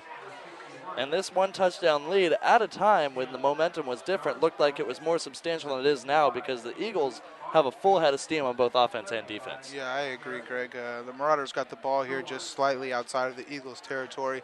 They're going to need to go down and put another 6 on the board if they want to keep the Eagles out of this game. Because if the Eagles get a stop here on defense, Mr. Momentum is just going to be all the way on the Eagles' side of the ball, and I don't see the Eagles being stopped with their small ball on offense. So Marauders aware that their lead could be temporary, but it is a lead indeed. So Spurbeck now calling the play, and it looks like the entire offense is ready for this. They come out in this usual pro formation. Now Spurbeck down, and he steps back, and he looks like he's going to hold on the ball, and he's looking deep downfield, and he throws off of his back foot. And boy, was that a throw to Steve Heath, yeah, just his right target from the last hands. touchdown. But yeah, it seemed that Heath couldn't quite make it. Still an athletic throw coming from Spurbeck. I was quite impressed because he did not have his feet set, and it was kind of in midair as he threw it, but it still went over 40 yards in the air. Yeah, he was about, Heath was about 2 steps away from making that catch and putting another 6 points on the board for the Marauders. A good throw by Spurbeck to lead his receiver out there. When it looked like he had nothing going on, he scrambled out to the right a little bit and made something happen. All he needed to do was make a little bit better touch pass, and that was 6 points. 3rd and 6 now. And Spurbeck is going to drop back, and this time he's going to throw, and it's going to be caught by Tyler Marshall, who's going to break one tackle, but down by the second. Gets to the 30, the tackle by Drew Hassenplug on that play. And that's going to be a Marauders first down, and that was exactly what they needed to keep this drive alive, because as we were saying, the Eagles really have a lot of, well, dare I say it, wind under their wings. Yeah, but the Eagles have showed fairly well defense getting down towards their end zone, so let's see if they can't keep that going today. So 3:55 on the clock. Marauders have another first down, and it's going to be fumbled there by Spurbeck. And now Eagles fans are claiming that it's theirs. Same with coaches. it looks like, I mean, it's hard to say. You're taught from a young age to point in your direction no matter what. But the scrum is being broken up. Wait from word from the stripes. And El Camino has the ball, so that is a game-changing moment in dramatic fashion. 3:42 on the clock, and with 7 points down, El Camino has a chance to tie this up. Yeah, that's exactly what the Eagles needed. They got the turnover there on defense. Let's see if their offense can't keep that small ball going and go tie this game up. That was big for the Marauders there. They did not need to put the ball on the ground. So Thomas Spurbeck with an unusual fumble there. Yeah, Mr. Mo, he definitely likes to stay. So the Eagles are now going to run with their full head of steam, and that's them. It's going to be number 24 for the Eagles that I'm saying, or pardon, that's going to be number 26, Mike Kintz. As 24 isn't an option, which is why my brain started to do somersaults there. But that's going to make it 2nd and 5. So here come the Eagles again, this time an end around to Boyd Tanner. Boyd Tanner going to break past the 40 and the 45, and then cross midfield. The Eagles are rolling. Yeah, that's putting them into the Marauder territory there. Boyd Tanner again on a nice end around. Like I said, he's constantly moving. He's just the wheel man for the Eagles. Just They need somebody to keep their feet moving. They just give him the ball. The kid never gives up. Got a lot of fight in him. So here come the Eagles now with a quick option up the middle. This time going. That's Boyd Tanner that again. That was with Boyd the Tanner run. One more time. Looks like he gained about 2 or 3 yards there on first down. So we're gained gonna have about looking actually closer to 4.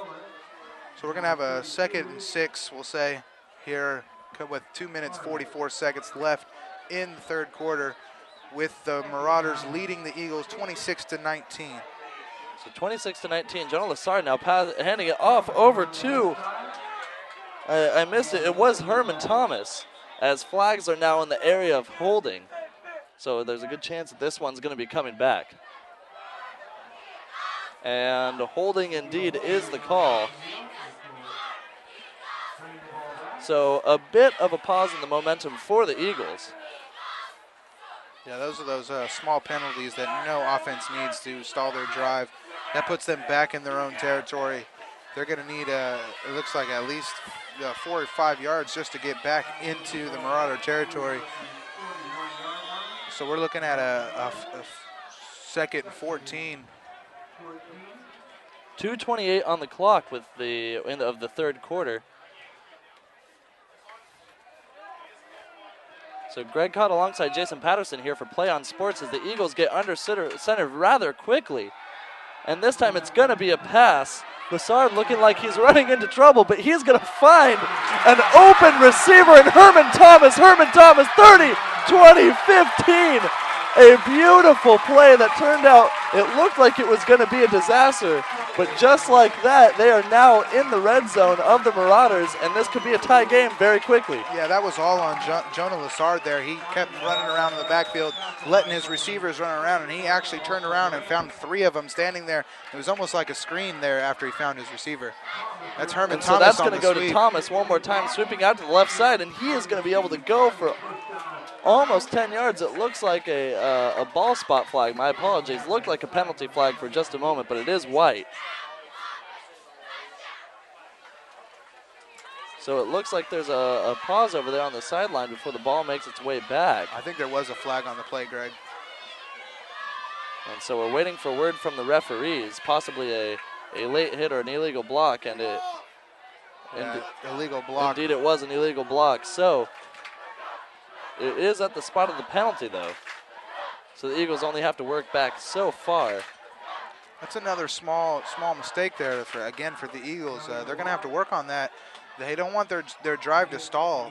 They're keeping the momentum moving. They need to not do those small penalties and just keep moving the ball like they've been doing all game.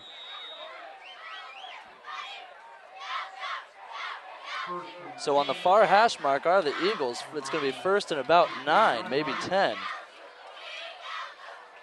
And here comes that same formation, and flags coming from both sides of the ball. The ball is whistled dead. That's going to be a legal shift. A legal shift on the Eagles. Again, with the careless mistakes, I mean, they get down in the red zone, and mistakes are just driving them right outside of the red zone. So a bit frustrating here for the Eagles, however, still in a very good position as they have the ball now just outside of the 20-yard line. Or my apologies, just inside. And they're going to they still have 1:46 to go on the clock here in the third quarter. So for those of you just tuning in, this is the PlayOn Sports broadcast of El Camino High School versus Jesuit High School here in Sacramento, California at Abbott Field in the Arden Arcade District. Greg Cotta alongside Jason Patterson. Eagles coming up with a full head of steam as they were down 14 points prior. Oh, that's not good there. The Eagles definitely jumped off sides there. It almost looked like possibly even falling off sides as if an offensive lineman fell out of his stance, but still very noticeable from everybody from here in the booth as well as on the sidelines, as I saw, clapping from the opposing sidelines and, helmets dropping over here. Yeah, I guarantee the coaches are going to be they're going to be yelling at their offense here come the next drive. That's too many mistakes there getting inside the red zone, just too many. So momentum's come to a bit of a halt. However, El Camino has handled that very well prior, as it looks like a misdirection is going to go over to Boyd Tanner, who's going to break through and get stopped by the secondary. Tackle is going to be Kristen Williams for Jesuit, who was able to make another saving tackle for his defense. That's Boyd Tanner yet again on a nice end-around run. They constantly keep him in motion, and with him being so devastating with the ball, you got to watch him every time that kid moves. So El Camino coming again with Boyd Tanner. Boyd Tanner coming around the outside, inside to the 5, and stopped just short of the goal line. So it looks like now it's going to be first and goal for the Eagles with 1:12 on the clock in the third quarter. Yeah, another good run by Boyd Tanner there. The kid's a stud. He just gets out to the outside and makes things happen.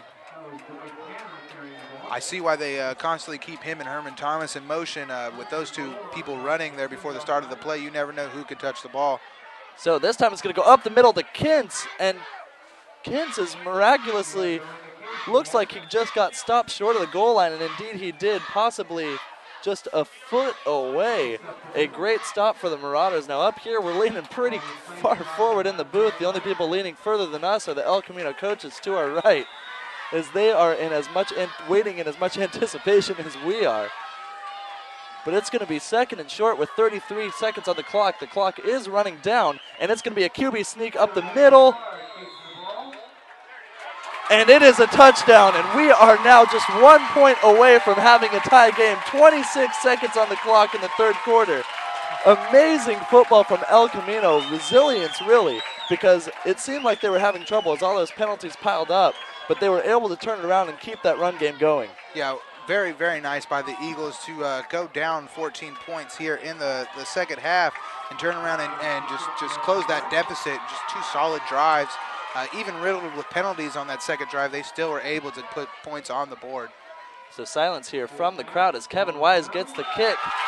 And it is good. Ladies and gentlemen, with 26 seconds to go, we are tied at 26-26. El Camino and Jesuit, both undefeated coming into this game. We are going to have one heck of a fourth quarter coming up. PlayOn Sports is on Facebook and Twitter, giving you news and information and links to great highlights. Follow us at PlayOn Sports on both Facebook and Twitter. You can also access thousands of live and on-demand games on YouTube at youtube.com/PlayOnNetwork. Keep up with all the high school action every week from your destination for high school sports, PlayOnSports.com. So El Camino still here in full force. The Eagles showing that they are undefeated for a reason. Jesuit only 1-0 at this point in the season, but it really is as good as high school football is going to get, especially because in Jesuit's one win, they scored over 50 points, while the Eagles on the other side have been averaging just under 39 points per game. So it's interesting because these two offenses, just in their games prior to the season, have been far more productive, which shows this has kind of been a defensive battle.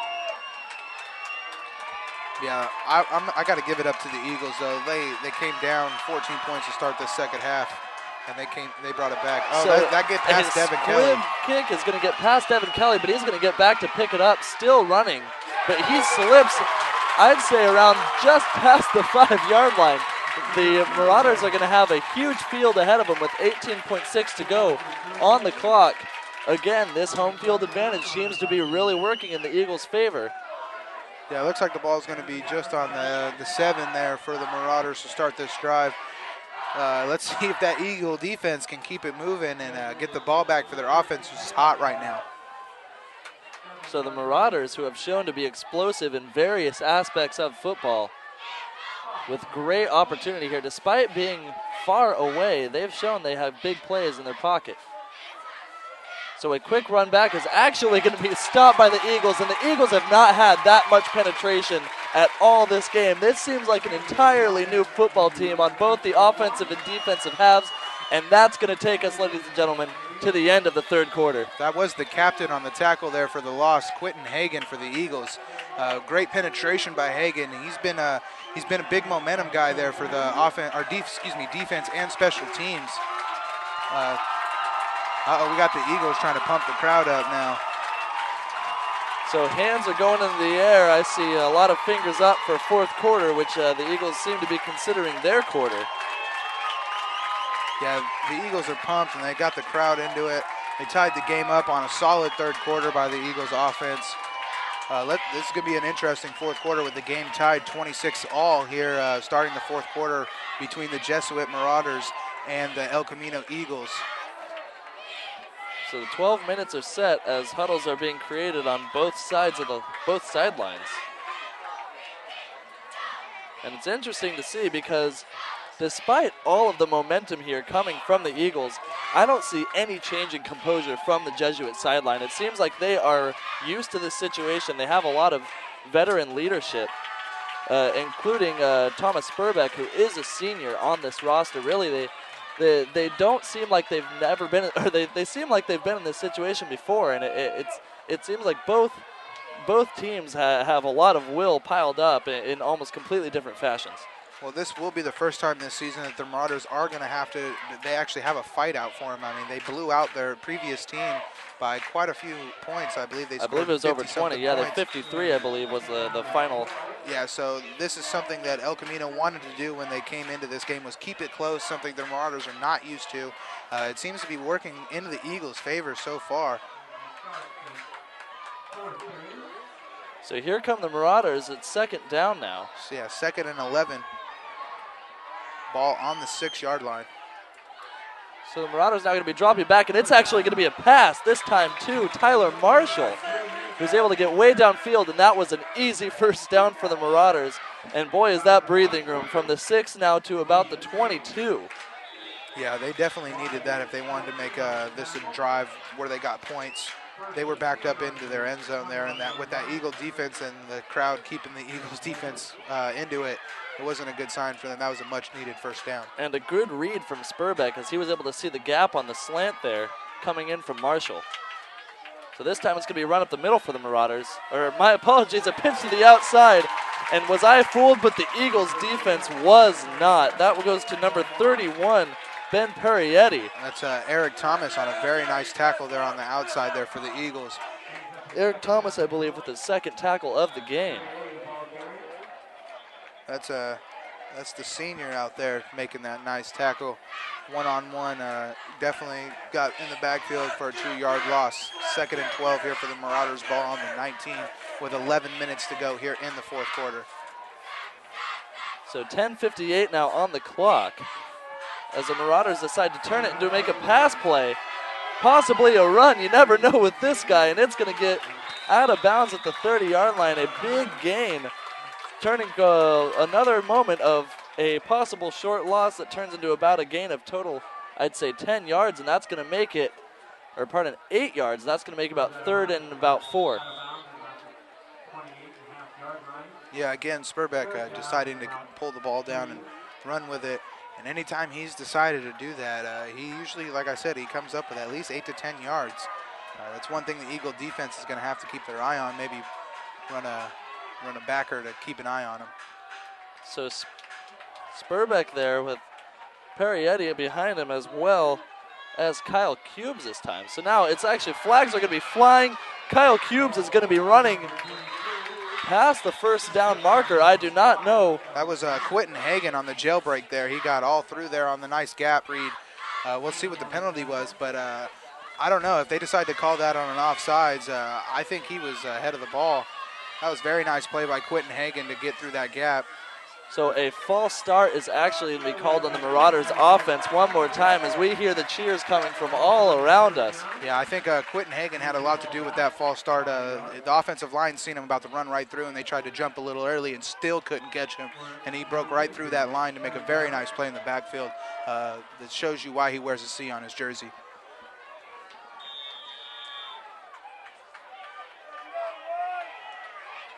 So the Marauders now breaking up their huddle. It looks like the Eagles are more than ready for them with 3 down linemen and rotating linebackers, but Eagles quite ready for pass here. And more whistles coming. It looks like the ball was called dead. And frustration starting to show by Spurbeck. And it appears that this was a timeout called, if my muffled ears don't deceive me. And indeed it was. So that's a timeout for Jesuit as we have 10:22 to go in the fourth quarter, tied at 26. This is some exciting football, ladies and gentlemen. Greg Cott alongside Jason Patterson. And here's a couple moment for sponsor. PlayOnSports.com is not only your destination for Friday night football action, but it's also the place for the most comprehensive coverage of high school playoff and championship events in all sports from across the country. PlayOnSports.com. High school sports lives here.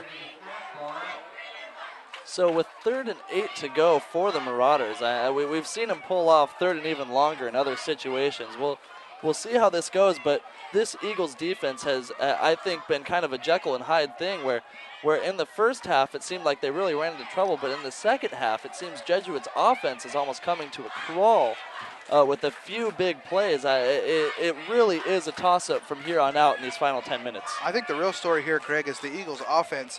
Even riddled with penalties on that last drive, they still managed to get into the end zone, 4 points. Just constantly moving the ball with the small ball.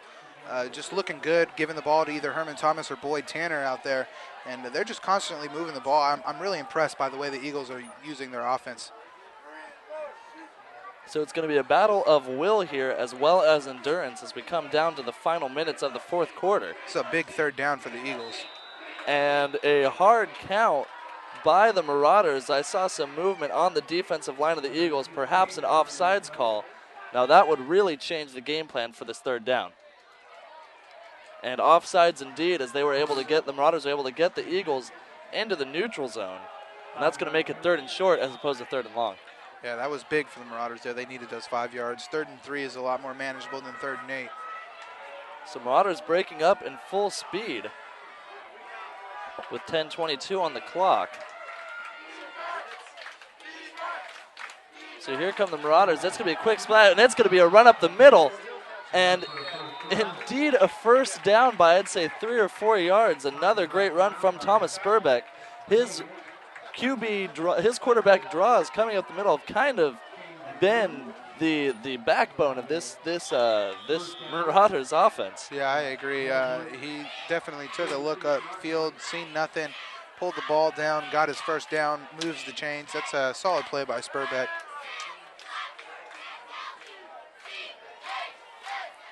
So Spurbeck back to under center, 2 wideouts and 2 halfbacks behind him. And he is going to drop back to pass, and it's going to be a deep pass going down the sideline to Devin Kelly. And it is a scrum for the football, but it's going to be called a catch indeed. So Kelly with the beautiful catch down at the 20-yard line. Very nice catch, but let's talk about that throw. Beautiful tight spiral there by Spurbeck. Oh, what a throw. Good catch again. I mean, the receiver was blanketed by Kyle Williams out there, number 10. And Eric Thomas. So as we compliment his legs, he shows off his arm, and the ball sailed through the air. Now at the 20-yard line. This is a different ball game once again. Yeah, we have 9.5 minutes left to go in this game. Spurbeck now going to hand it off to Parietti, who's going to break the outside, but he is met by a pack of Eagles, 2nd and long. That's Eric Thomas again. He was blanketing the guy on the last play, made a nice play there on the running back. He's been all over the field for the defense for the Eagles.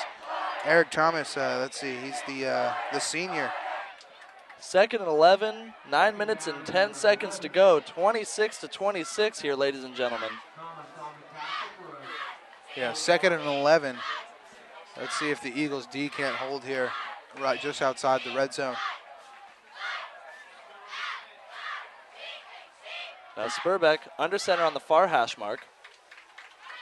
And he's going to keep it himself and try to break just outside of the tackle. And he fumbles, and El Camino is on top of that football.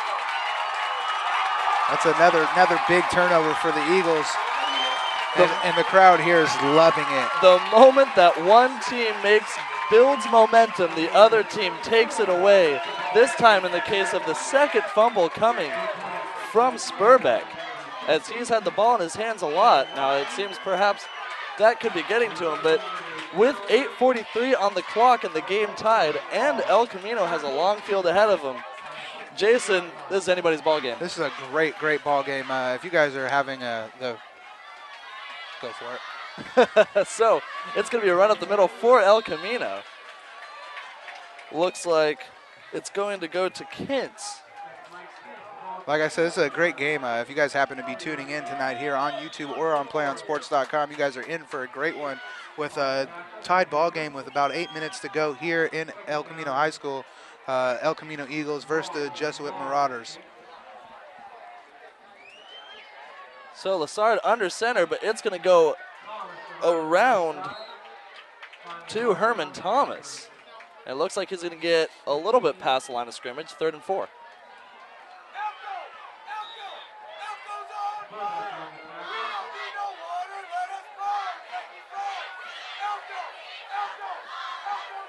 As we hear the chants for Elko, which is the pet name for El Camino around here. And really got to hand it to the fans here who have come out in full support on this Friday night. And like I said, even trouble with parking.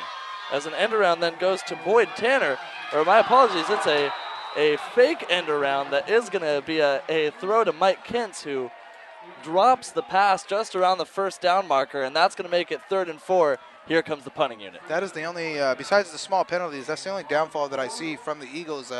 They get a little excited when they get wide open, and they just don't make the catch first before they start moving their feet. They get their head ahead of their hands instead of just making the catch and then moving your feet afterwards. As I say, a bit of hobbling coming from Cameron Wiggins, but he seems to be okay shaking it off. Now, here we are in punt formation, but Jonah Lassard still available for the direct snap, does not take it.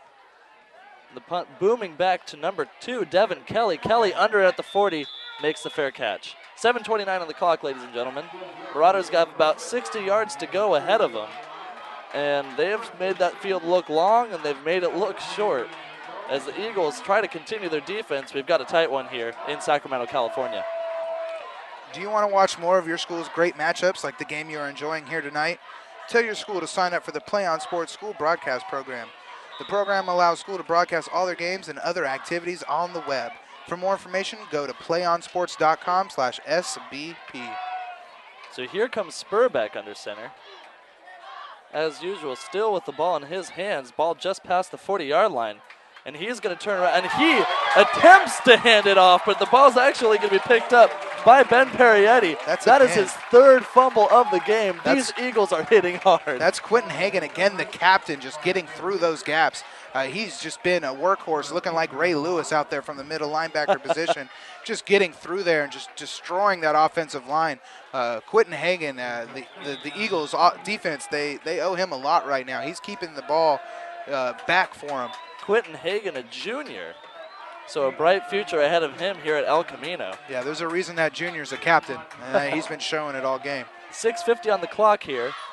10-yard loss on that play. It's going to be 2nd and 20 for the Marauders. So this time it's going to be a pass for Spurbeck. Now Spurbeck is going to drop back, and a deep throw is going to go to Steve Heath. Steve Heath bumbling down to the 40-yard line, and that's going to be a huge first down for the Marauders, 30-yard play. Yeah, that was just out of the fingertips of Joseph Lanham trying to get that fingertip tip. Oh, man, that was so close. Another great throw, good catch by Heath. Just a solid play by the Marauders. If Lanham times his jump just 1 second later, I think he makes an interception there, Greg. So we got 6 minutes, 21 seconds to go here in this game. Tied ball game at 26 between the Marauders of Jesuit and the Eagles of El Camino. So Spurbeck under center, and he's going to actually hand it off to Ben Parietti. Parietti's going to break for another big gain. The Marauders, who seemed like they were in trouble after a 10-yard loss and back-to-back fumbles, have turned it around. They've moved 50 more yards up the field. They've got the ball around the 14-yard line. Yeah, that was a touchdown-saving tackle there by Wise for the Eagles. Yeah, if he doesn't make that tackle, that's 6 points for the Marauders there. Unbelievable game here, folks. 26-26, just under 6 minutes to go. It almost seems like whoever has the ball last is going to be the one who gets the win. So another run up the middle for the Marauders. This time going to Kyle Cubes. Ooh. And a helmet flies off in a bit of a scuffle there. Cubes being the substitute for Avila Ellington, who has not returned to this game, but I've seen him standing on the sidelines. He seems to be okay, just not quite fit for action for the rest of this fourth quarter. Yeah, he was met by a whole line of Eagles there that was not going to let him through. That was a good stop by the defense. Let's see if the Eagles D can hold yet again in the red zone. So Connor Frey now coming onto the field as Kyle Cubes seems to be fixing up that helmet just a bit, because boy did it fly off. So here comes Spurbeck in the same formation. 2 wideouts now. And it looks like it's going to be a false start on number 32, Malcolm Harvey, who had a false start earlier in the game, but it seemed like he went down for his deep route a little too quickly, and the Marauders are going to be coming backwards. Again, that could be a counter to this Eagle faithful being very loud over here on the sidelines. It might be hard to hear his quarterback, calling for the play count, or the snap count, excuse me. Just under 5 minutes to go in this game with the Marauders driving on the Eagles. Let's see if the Eagles defense can't hold like they have been doing fairly well this half. 2nd and 14 for the Marauders, and as we mentioned before, great composure coming from their offense. And this time it's going to be thrown to the outside to Andrew Hoy, and it's going to be incomplete as I almost fly out of the press booth trying to get a good look at that. Yeah, it looks like they got their feet tangled up there, and the receiver just happened to go down and couldn't get the jump. The ball was pretty much overthrown anyway because the defensive back decided to high jump and still couldn't even put a fingertip on it.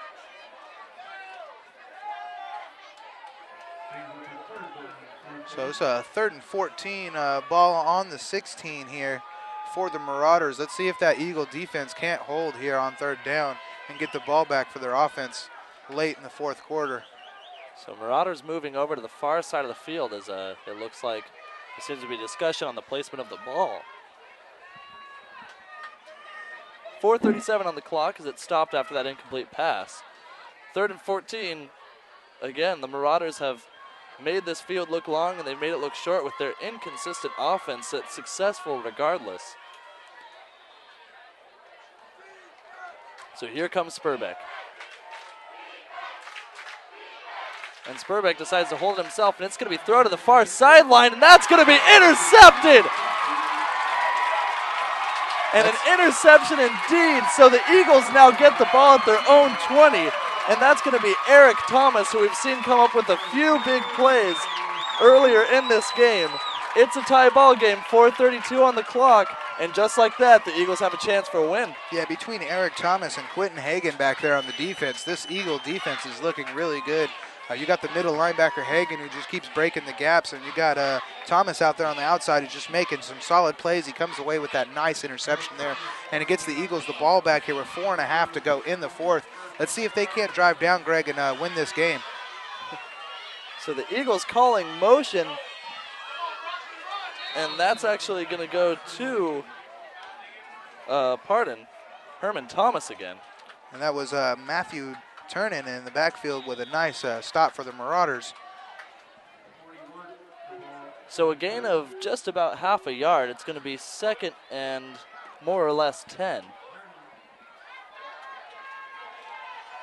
Eagles with their same tight formation. This time it's going to be a throw, and they are going deep. And Thomas is open, and he tries to bring in the diving catch. And we see heads drop all over here. A beautiful dive as the ball was thrown to only where he could reach it.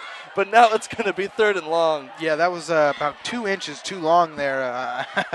He gets maybe not even a half a football a little bit closer to him, and that's a catch. Very nice effort by Herman Thomas nonetheless. Hopefully next time you can maybe come down with that. That would have been a miraculous play. You would have heard the dun-dun-dun, dun-dun-dun, because that was going to be Sports Center ready right there. So a shotgun pass, and it's going deep, and it's going to the outside. That's going to be the Hassan plug, but he gets manhandled on the far side of the field. I'm going to assume that was considered an uncatchable ball. Yeah, there was a little bit too much air on that one by the quarterback there, Lassard. Definitely a bit of extracurricular activity, though, coming from the Jesuit defense. Still a dead ball, it's called. 3:53 on the clock, and the El Camino Eagles are going to come out in a punting formation with 4th and long. Yeah, that was a quick 3 and out there by the Eagles. They definitely didn't need that with the interception that they got. Let's see if their defense can still hold.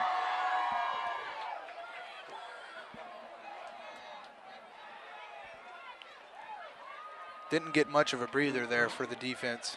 So here is a punt, and almost blocked there by the Eagles, and it's going to be caught here by Devin Kelly. Kelly going to juke once, but caught. Very nice open field tackle by Herman Thomas there. Herman Thomas definitely making up for that near catch as he is able to come down with a quick open field tackle. Ball's going to be at the 45-yard line. We've got a tight one here. Greg Cott alongside Jason Patterson. Now, looking at momentum, it seems like the Eagles have it on their side, but with 3:45 to go, it's really hard to say because both teams have shown that they can score in an instant or even turn the ball over in an instant. Yeah, I agree. Momentum is big, but obviously you got to make the plays also while having momentum on your side. The Eagles definitely have momentum. The defense has just been absolutely raw these past couple drives. With behind Quentin Hagan, the captain, and Thomas over there on the outside. Let's see if they can't hold and get the ball back for their offense one more time. 3 minutes, 45 seconds left to go in this game. So after a lately called penalty, there's actually going to be a holding one. And so we're going to get the ball here. Actually, the Jesuits going to have the ball at the 36-yard line.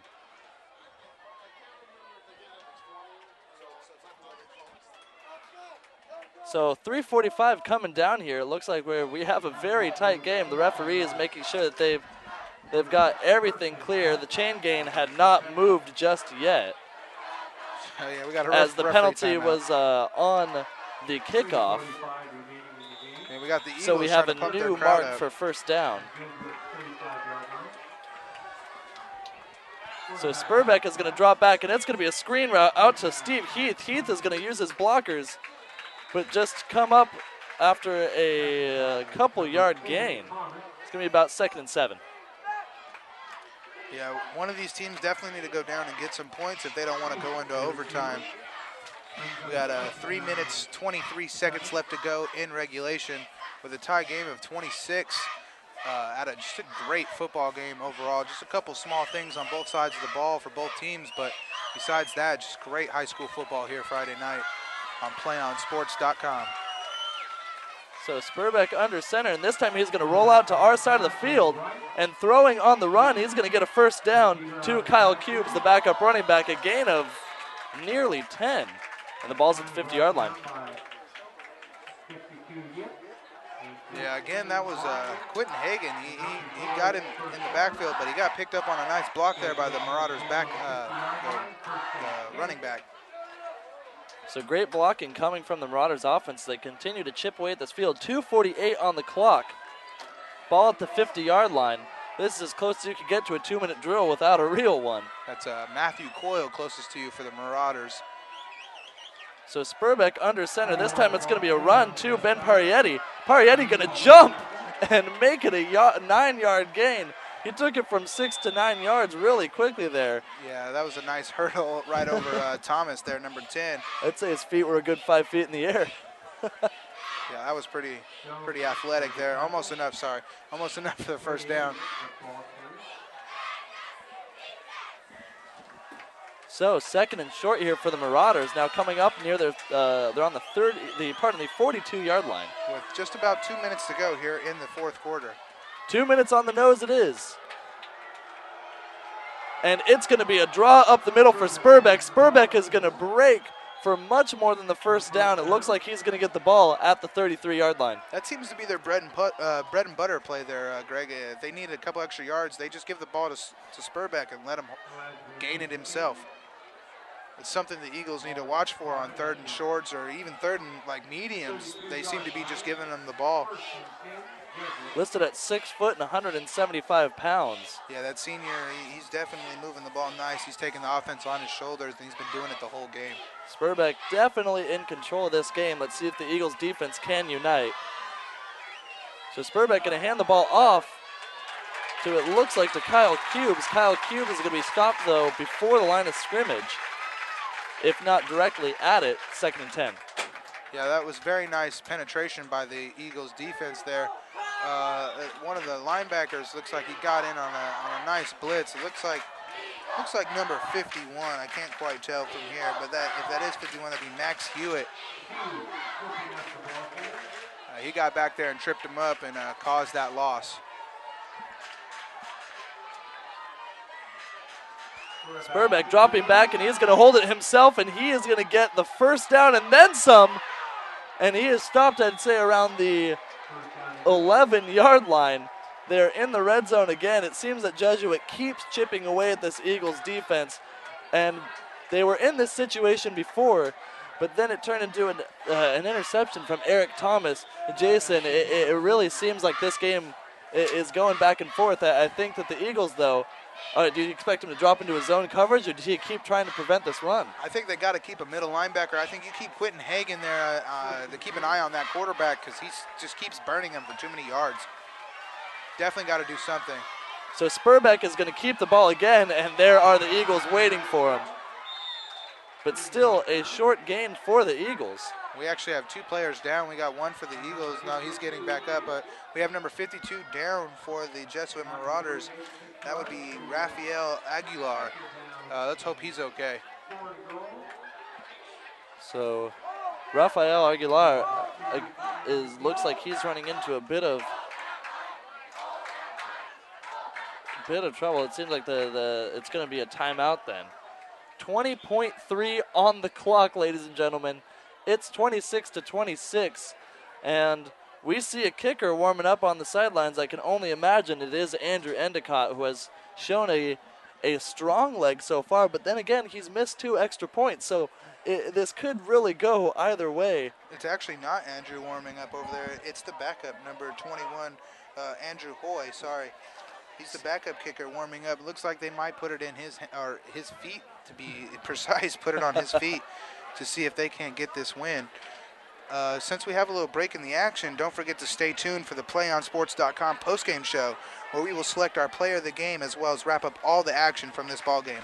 That's coming up following this game on your destination for high school sports, PlayOnSports.com.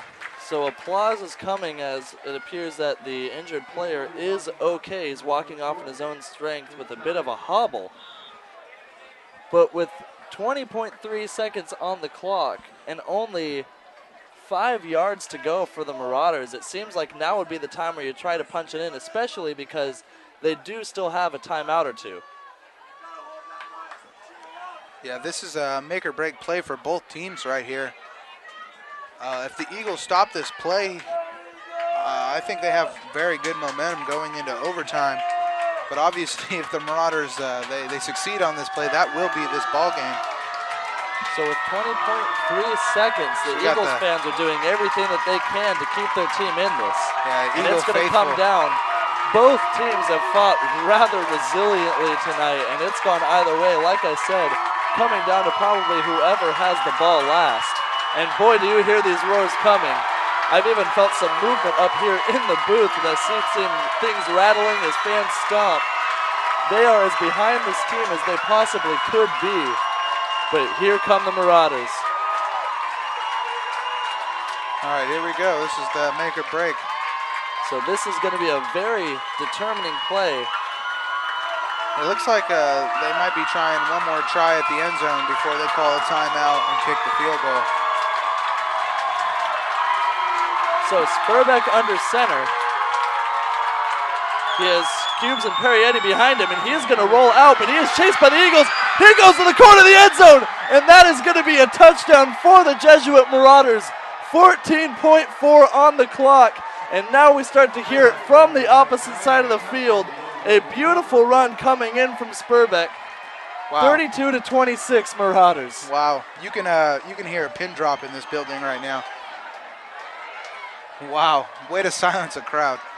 So Spurbeck, as he has been doing this entire game, keeping the ball in his hands, and hey, he's even out there to hold the snap. Yeah, that was something that the Eagles needed to watch the whole game, and it's obviously their downfall for tonight's game. So the kick is up, and indeed it is good. So there's going to be a 7-point lead with 14.4 on the clock. Marauders showing resilience in that final drive, 33-26. And here comes a very big kickoff.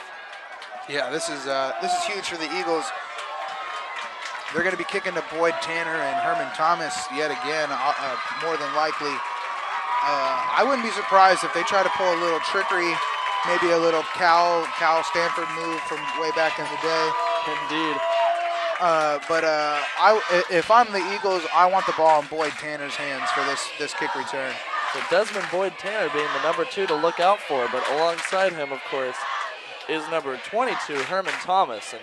And either of them have shown the athleticism to really save this game, but it's going to come down to a kickoff. But with 14.4 on the clock, unless it goes back really far and falls short, we're still going to have time to see the offense led by Jonah Lassard. Yeah, let's see what happens here. Jesuit taking their time as they come out onto the field. But the Eagles are more than ready. As we mentioned, returning the kick for the Eagles is going to be either Boyd Tanner or Herman Thomas. Now leave it to Jesuit for a smart strategy here would be to make sure it doesn't get into either of their hands. We might see a squib kick at this point. Yeah, most definitely. I would definitely squib it instead of giving it to their guys that are made to run the ball back. That's Hoy out there kicking. Ever since Endicott missed his second extra point, he has yet to kick another ball for the Marauders. Could be an injury or discomfort, or just perhaps a trust in the change of the foot, as the ball looks like it is set up for a squib, and indeed it's going to be. And the ball is going to get past the Eagles, but they're going to fall on it around the 26-yard line. So with 10.9 on the clock, the Eagles are now going to come out. Their offensive line comes marching. It looks like they are ready. Their fans are on their feet. They still are looking like they have a chance to win this game.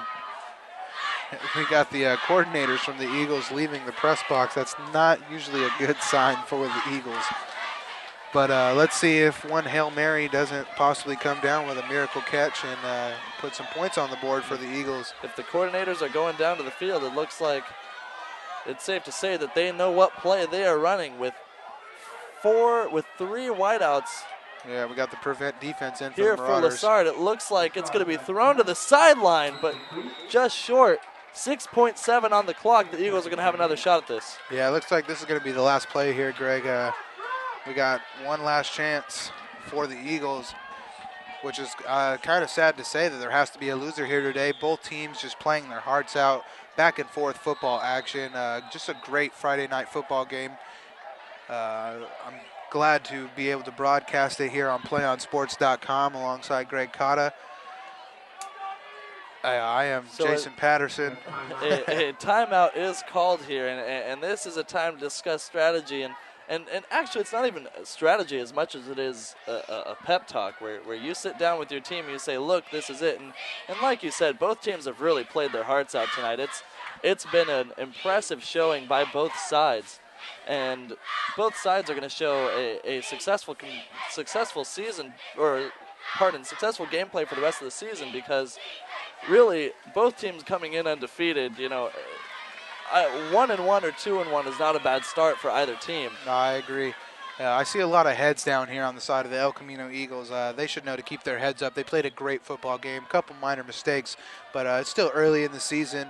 2-1, like you said, is a solid start for a football team. I definitely think the Eagles have a very good season ahead of them. I also think that they have a shot with their explosive running backs that have shown a lot of talent, along with Kevin Wise, who has been doing everything all over the field. The Eagles, if there was a night where the Hail Mary was going to work, it would be a game as exciting as this. Lassard is going to drop back, and he's going to throw deep, and indeed, he is going to go to Kevin Wise. Kevin Wise breaking one tackle.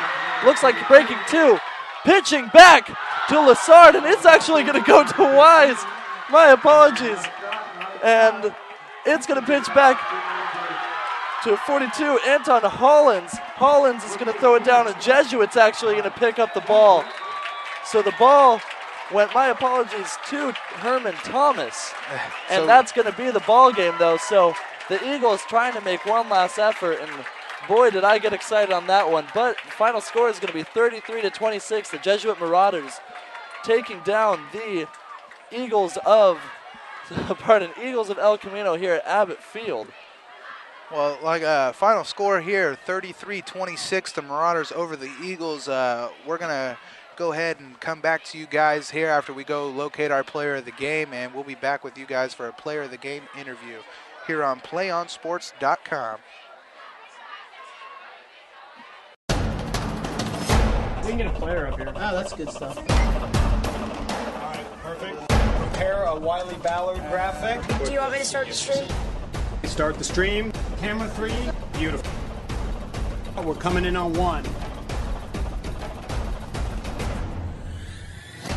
For more information on how your school can join the Play On School broadcast program, go to playonsports.com/SBP. 4th and 10 from the 41-yard line for St. Augustine. Kennedy dropping back to pass. Looking left, firing, incomplete, intended for Noland. No penalty flags on the field. Mar Vista will take over on downs, and Jordan Lertique will take that knee. And the Mar Vista Mariners knock off the number 2 seeded St. Augustine Saints at Mesa College in a dominating performance on both sides of the football for Mar Vista. They trailed 14-0 and came back. Again, down 2-0, facing adversity, and they've really just turned the table around since game number 3. Set an attack, great block made back inside the Maverick zone. A chance there by Bosback back inside the Maverick zone. Ball attacked there by Bosback, a second opportunity by Bosback. Lip violation call. It's over the neck call. Oh my goodness! Bosback reached over on the attack.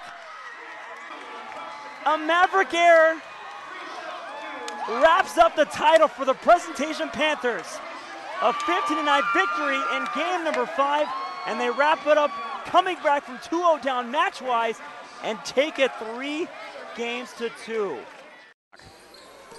36-35 and driving, and oh baby! Shrigley with the jam, and it was with emphasis. And it's the foul, and listen to these fans. Do you know who's standing up right behind us? Tony Bland, who is the head recruiter for San Diego State. I think he's drooling. Somebody get that man a napkin. Quick score on this drive. There goes a handoff to Zeller, trying to go straight ahead, but he is met by Wall. Now he breaks out to the outside, gets across the 30, 35, on the right, 40, midfield. He's running down the sidelines. He's going to go all the way as he's at the 10, 5, touchdown. Patrick Zeller he stood up at the line of scrimmage and broke out to his left to the far sidelines, and he was in a foot race, and he went all the way for the touchdown. Broke a tackle and made it nice and showed his speed as he got outside for the touchdown. Back in the backfield to the left is Campbell. Hernandez takes a snap, play action to Campbell. Looks down the field. Now here comes the pressure. He's going to be hit. He breaks the tackle, rolls left.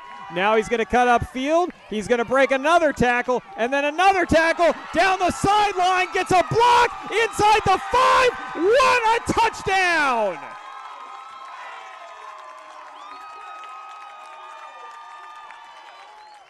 Hernandez goes 33 yards in spectacular fashion, breaking 4 tackles along the way, including 2 in the backfield, and Hilltop has tied this one up at 29.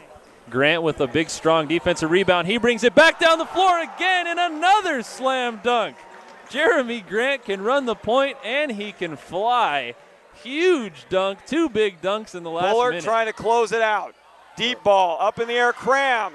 Bringing it back, Arbizo. Cram over in 3, free opportunity. Look for Rodabaugh, no, pass middle, Weimer! Ball game. 25-19, Foothill wins it 3-1. Because this kid has definitely proven that he can make things happen here in this ball game. They will go with him. Bula Graft on a stretch run, just breaking tackles. The little man is in the clear to Tory territory. The 25, the 20, the 10, the 5. Touchdown Knights. What a run, the freshman, Bula Graft. Ooh, I tell you what. There were at least 3 times on that run that he should have gone down or he should have been wrapped up. Missed tackles there cost La Jolla Country Day as Bula Graft, the freshman running back for Bishops, is able to take it in. And that was a determined run there, Andy. So 1st and 10. Brandon Lewis in the shotgun. Has time to throw. And he'll fire, and he has a mad diving catch. Did he hold on to it? He did. What a catch from Kendall Keys. And that may be the KBC Sports Player of the Week. What a catch he laid himself out there, and a great throw, as you said. Read it nicely, did Lewis, and really caught his receiver on the go, and just kind of put it out there right on the outstretch of his fingertips. He laid out, and he made a catch. 1-1. You know when a pitcher is behind an account and throws his breaking ball, he's feeling it. The pitch is going to be fisted to second base on a liner, and the ball is caught by McGrew, and Valley Christian wins the game on a Cameron Stewart no-hitter.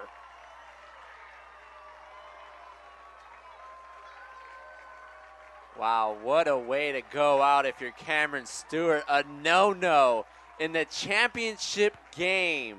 If there's scouts out there, they had to be impressed by this young kid's velocity, control, and breaking ball all worked well today. He had it going for this Valley Christian team. What a gem. He's going to give it to Tyree on an exchange against the zone, do a little 3-man weave. This is Tyrell back with it. Tyrell's going to go lob backdoor. Tyree Robinson with a flush. Now that was nice. Very nice design play. Uwaba back there. Bogart takes a snap. He's going to run the play. He's going to throw. He's got a man open at the 10. It's underthrown. It's incomplete. No, or is it caught?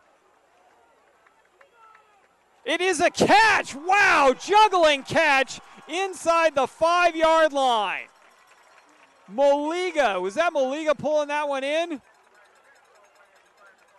It is Moliga. Boy, that ball was deflected by one of the Falcons, and then Moliga, he lands on the ground and pulls it in. What a catch. 3 men in the backfield, back to the wing. This time inside counter Telefaro. No, they're going to throw this one. He's got a man open. And what a catch!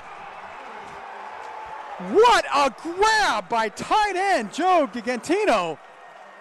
He must have bobbled that ball 4 times in the air, and he was actually tipped by the defender and had the presence of mind to keep his concentration and make the grab. Unbelievable catch. And the ball at the 29-yard line of the Eagles, and you can see the defense, they're still bewildered. How did he come up with that grab? Even with 2 defenders around him and 4 big. That's so unconventional for a guy to handle the ball so well. January with the one-hand jam. He was not going to be denied there. Coming over was Milmo. Bradshaw Christian's going to bring the starting unit out on the field one more time just to take a knee. 10 seconds left. They better hurry it up. Actually, they're going to try a field goal. for Lawson. They're going to run out of time. Are they going to take? There's a snap, and they aren't even going to get the kickoff. They tried to hustle Lawson out there for a field goal opportunity to see if they could get her one, but it does not matter. They don't get the punt off in time. Drew Rickert just got the Gatorade shower on the sideline. Bradshaw Christian is your winner, 62-6. The final score. They are your D6 titleists this year. Here in 2000. 5 seconds left. Clock winding down. Poway has won the title. 56-0 over the Vista Panthers. The championship goes to Poway. Well, your double wing T option offense down by 5. They're going to have to spread it out. They go with 3 receivers to the near side. That's the short side. 1 solo left. Back to throw. McHugh under pressure. Rolls out of it. Now he's dumped and dropped. And that's the last thing they could handle. And that's not what they could do. Bellarmine now can't stop the clock. 4, 3, and that is going to do it. Santa Margarita, coming back from the dead, has won the Division I State Bowl Championship 42-37 in an improbable comeback against Bellarmine of San Jose. And the Bellarmine players on the field, on their knees, just absolutely dejected after playing just a gut-wrenching football Menlo game. really wants to get the leadoff man aboard here, trailing 6-4. Good way to come back against a team that just took the lead against you is to get some runs of your own. If they shut you down, that gives them even more confidence going into the 5th inning. The 3-1 pitch is rocketed to deep right center field, away back, and this one is out of here. A home run for Freddie Avis. Wow.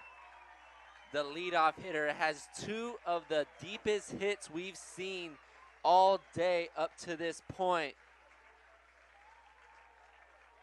And that one on the inner half, we talked about it. You got to stay away from a guy like that. Right in his powerhouse, inner half of the plate, and rips it to right About how center. he's going to throw the football on this play, and Westlake might have been daring him to do so. Just joking, though, folks. Peros is going to simple questions about the game, maybe a bit about Holy Bowl next week. All right. We can get a player. Stop it and get ready. And hello, ladies and gentlemen. Welcome back for this interview. I'm here with Thomas Spurbeck, the clear player of the game for today's evening. Thomas, I mean, a 33-26 victory. You guys are 2-0 now. A different game compared to the large margin of victory you had last week. How do you feel about this win, though? It was a great win. You know, we're going to have a lot of momentum going into our next game. It came down in the last play, and we pulled it out. It was good. Yeah. Now, speaking of that last play, you really had the option of taking into the corner. We all got to see it here. Really silenced this half of the crowd. How did you feel about going on that? Was that the written play, or did you decide to keep it yourself? Yeah, you know, the coach just told me we're going to go 38 power pass, and you have the option of passing, but he'd rather have me keep it. So I saw the corner, and I just kept it, got the touchdown. Yeah, it was great to see. I mean, really exciting play. Now, 2-0 as we mentioned, and you had a great game. It seemed like you were able to throw the team on your back, so congratulations at that. Thank you. But going into next week, you've got a big matchup. We kind of talked about it a bit off camera, off microphone. I'm a bit of a Christian Brothers alum, but are you excited about Holy Bowl?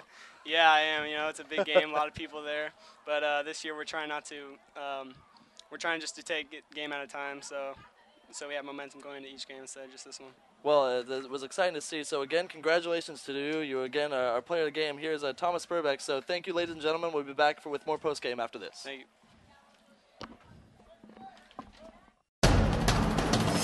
We can get a player up here. Oh, that's good stuff. All right, perfect. Prepare a Wiley Ballard graphic. Do you want me to start the stream? Start the stream. Camera 3. Beautiful. We're coming in on 1. For more information on how your school can join the PlayOn School broadcast program, go to playonsports.com/SBP. 4th and 10 from the 41-yard line for St. Augustine. Kennedy dropping back to pass. Looking left, firing, incomplete, intended for Noland. No penalty flags on the field. Mar Vista will take over on downs, and Jordan Lertique will take that knee. And the Mar Vista. And welcome back, ladies and gentlemen. Greg Cott alongside Jason Patterson. Jason, we had one heck of a game here. Jesuit Marauders beating the El Camino Eagles 33-26. El Camino now 2-1 on the season, Jesuit being 2-0. How'd you feel about this game? No, man, just a solid game on both sides of the ball for both teams. El Camino, they definitely, I feel like they were going to pull it out a couple times. They went down 14 points to start the second half and just showed resilience to bring back the 14 points to get them tied back into the game. Just overall, just lots of good playing football by all the kids out there on the field tonight. Just a solid football game. Always one that you enjoy to watch. Yeah, so as we mentioned, 2-1 now for the Eagles, but a tough loss, and they really seem to show a different level of production in the second half, particularly from their defense. But the story of the game, it turned out to be that Thomas Spurbeck really became unstoppable both on the ground and through the air. He really took this entire team on his shoulders, showed some great veteran leadership, and he's really the reason why Jesuit won this game. Yeah, I agree. He had the Michael Vick kind of aspect to him, just moving around all the time, constantly making plays happen with his feet. Anytime there was a lane open in the middle, he took it. Third and shorts, third and mediums, they were giving the ball to their quarterback with him to get it with his feet. Anytime that you can be a quarterback and get first downs with your feet, let alone your arm, that's always solid for your offense. Just a great game by Thomas Spurbeck. Congratulations to him and the rest of the Jesuit Marauders going into their season still undefeated into the Holy Bowl next week. So, yeah, as we mentioned, Jesuit Marauders going up against the Christian Brothers High School Falcons. And that's going to be at Hughes Stadium, as it always is. We'll see who's broadcasting that game, but who knows, I'm able to make it finally attendance to a high school game as a fan, because I'll be sitting on the blue side maybe. But either way, I'm really excited if we all get a chance to be there. But final thoughts on this game. I think we saw two of the best teams in the area really go head to head, and like I said, I think if the clock had been different, if El Camino had the ball at the end there, it could have been their game. Yeah, I agree. I happened to walk up on to the Jesuit little meeting there at the end of the game, and even the coach was telling them they played an awfully good football team. El Camino was no joke. They came out ready to play, trying to hold down their home field. They did pretty good, a couple minor mistakes, but besides that, I think the El Camino Eagles are going to have a very solid season this year, as well with the Marauders. Both just solid football teams. I wouldn't be surprised if we see them come playoffs. So, with that thought, it's been a great game, and we'll be back with more football on several Friday nights, as well as other events. Stay tuned. You can find us on Facebook. You can find us on Twitter. We'll also be on the youtube.com/PlayOn Network site. I'd like to thank Nathan Schemmel for holding down the production. Without him, we do not get onto your computer screen. And Tim King, who was filming for us. So thank you very much to them. And, of course, for Nathan Schemmel, I'm Greg Cotta. Thank you very much, ladies and gentlemen, and have a great night.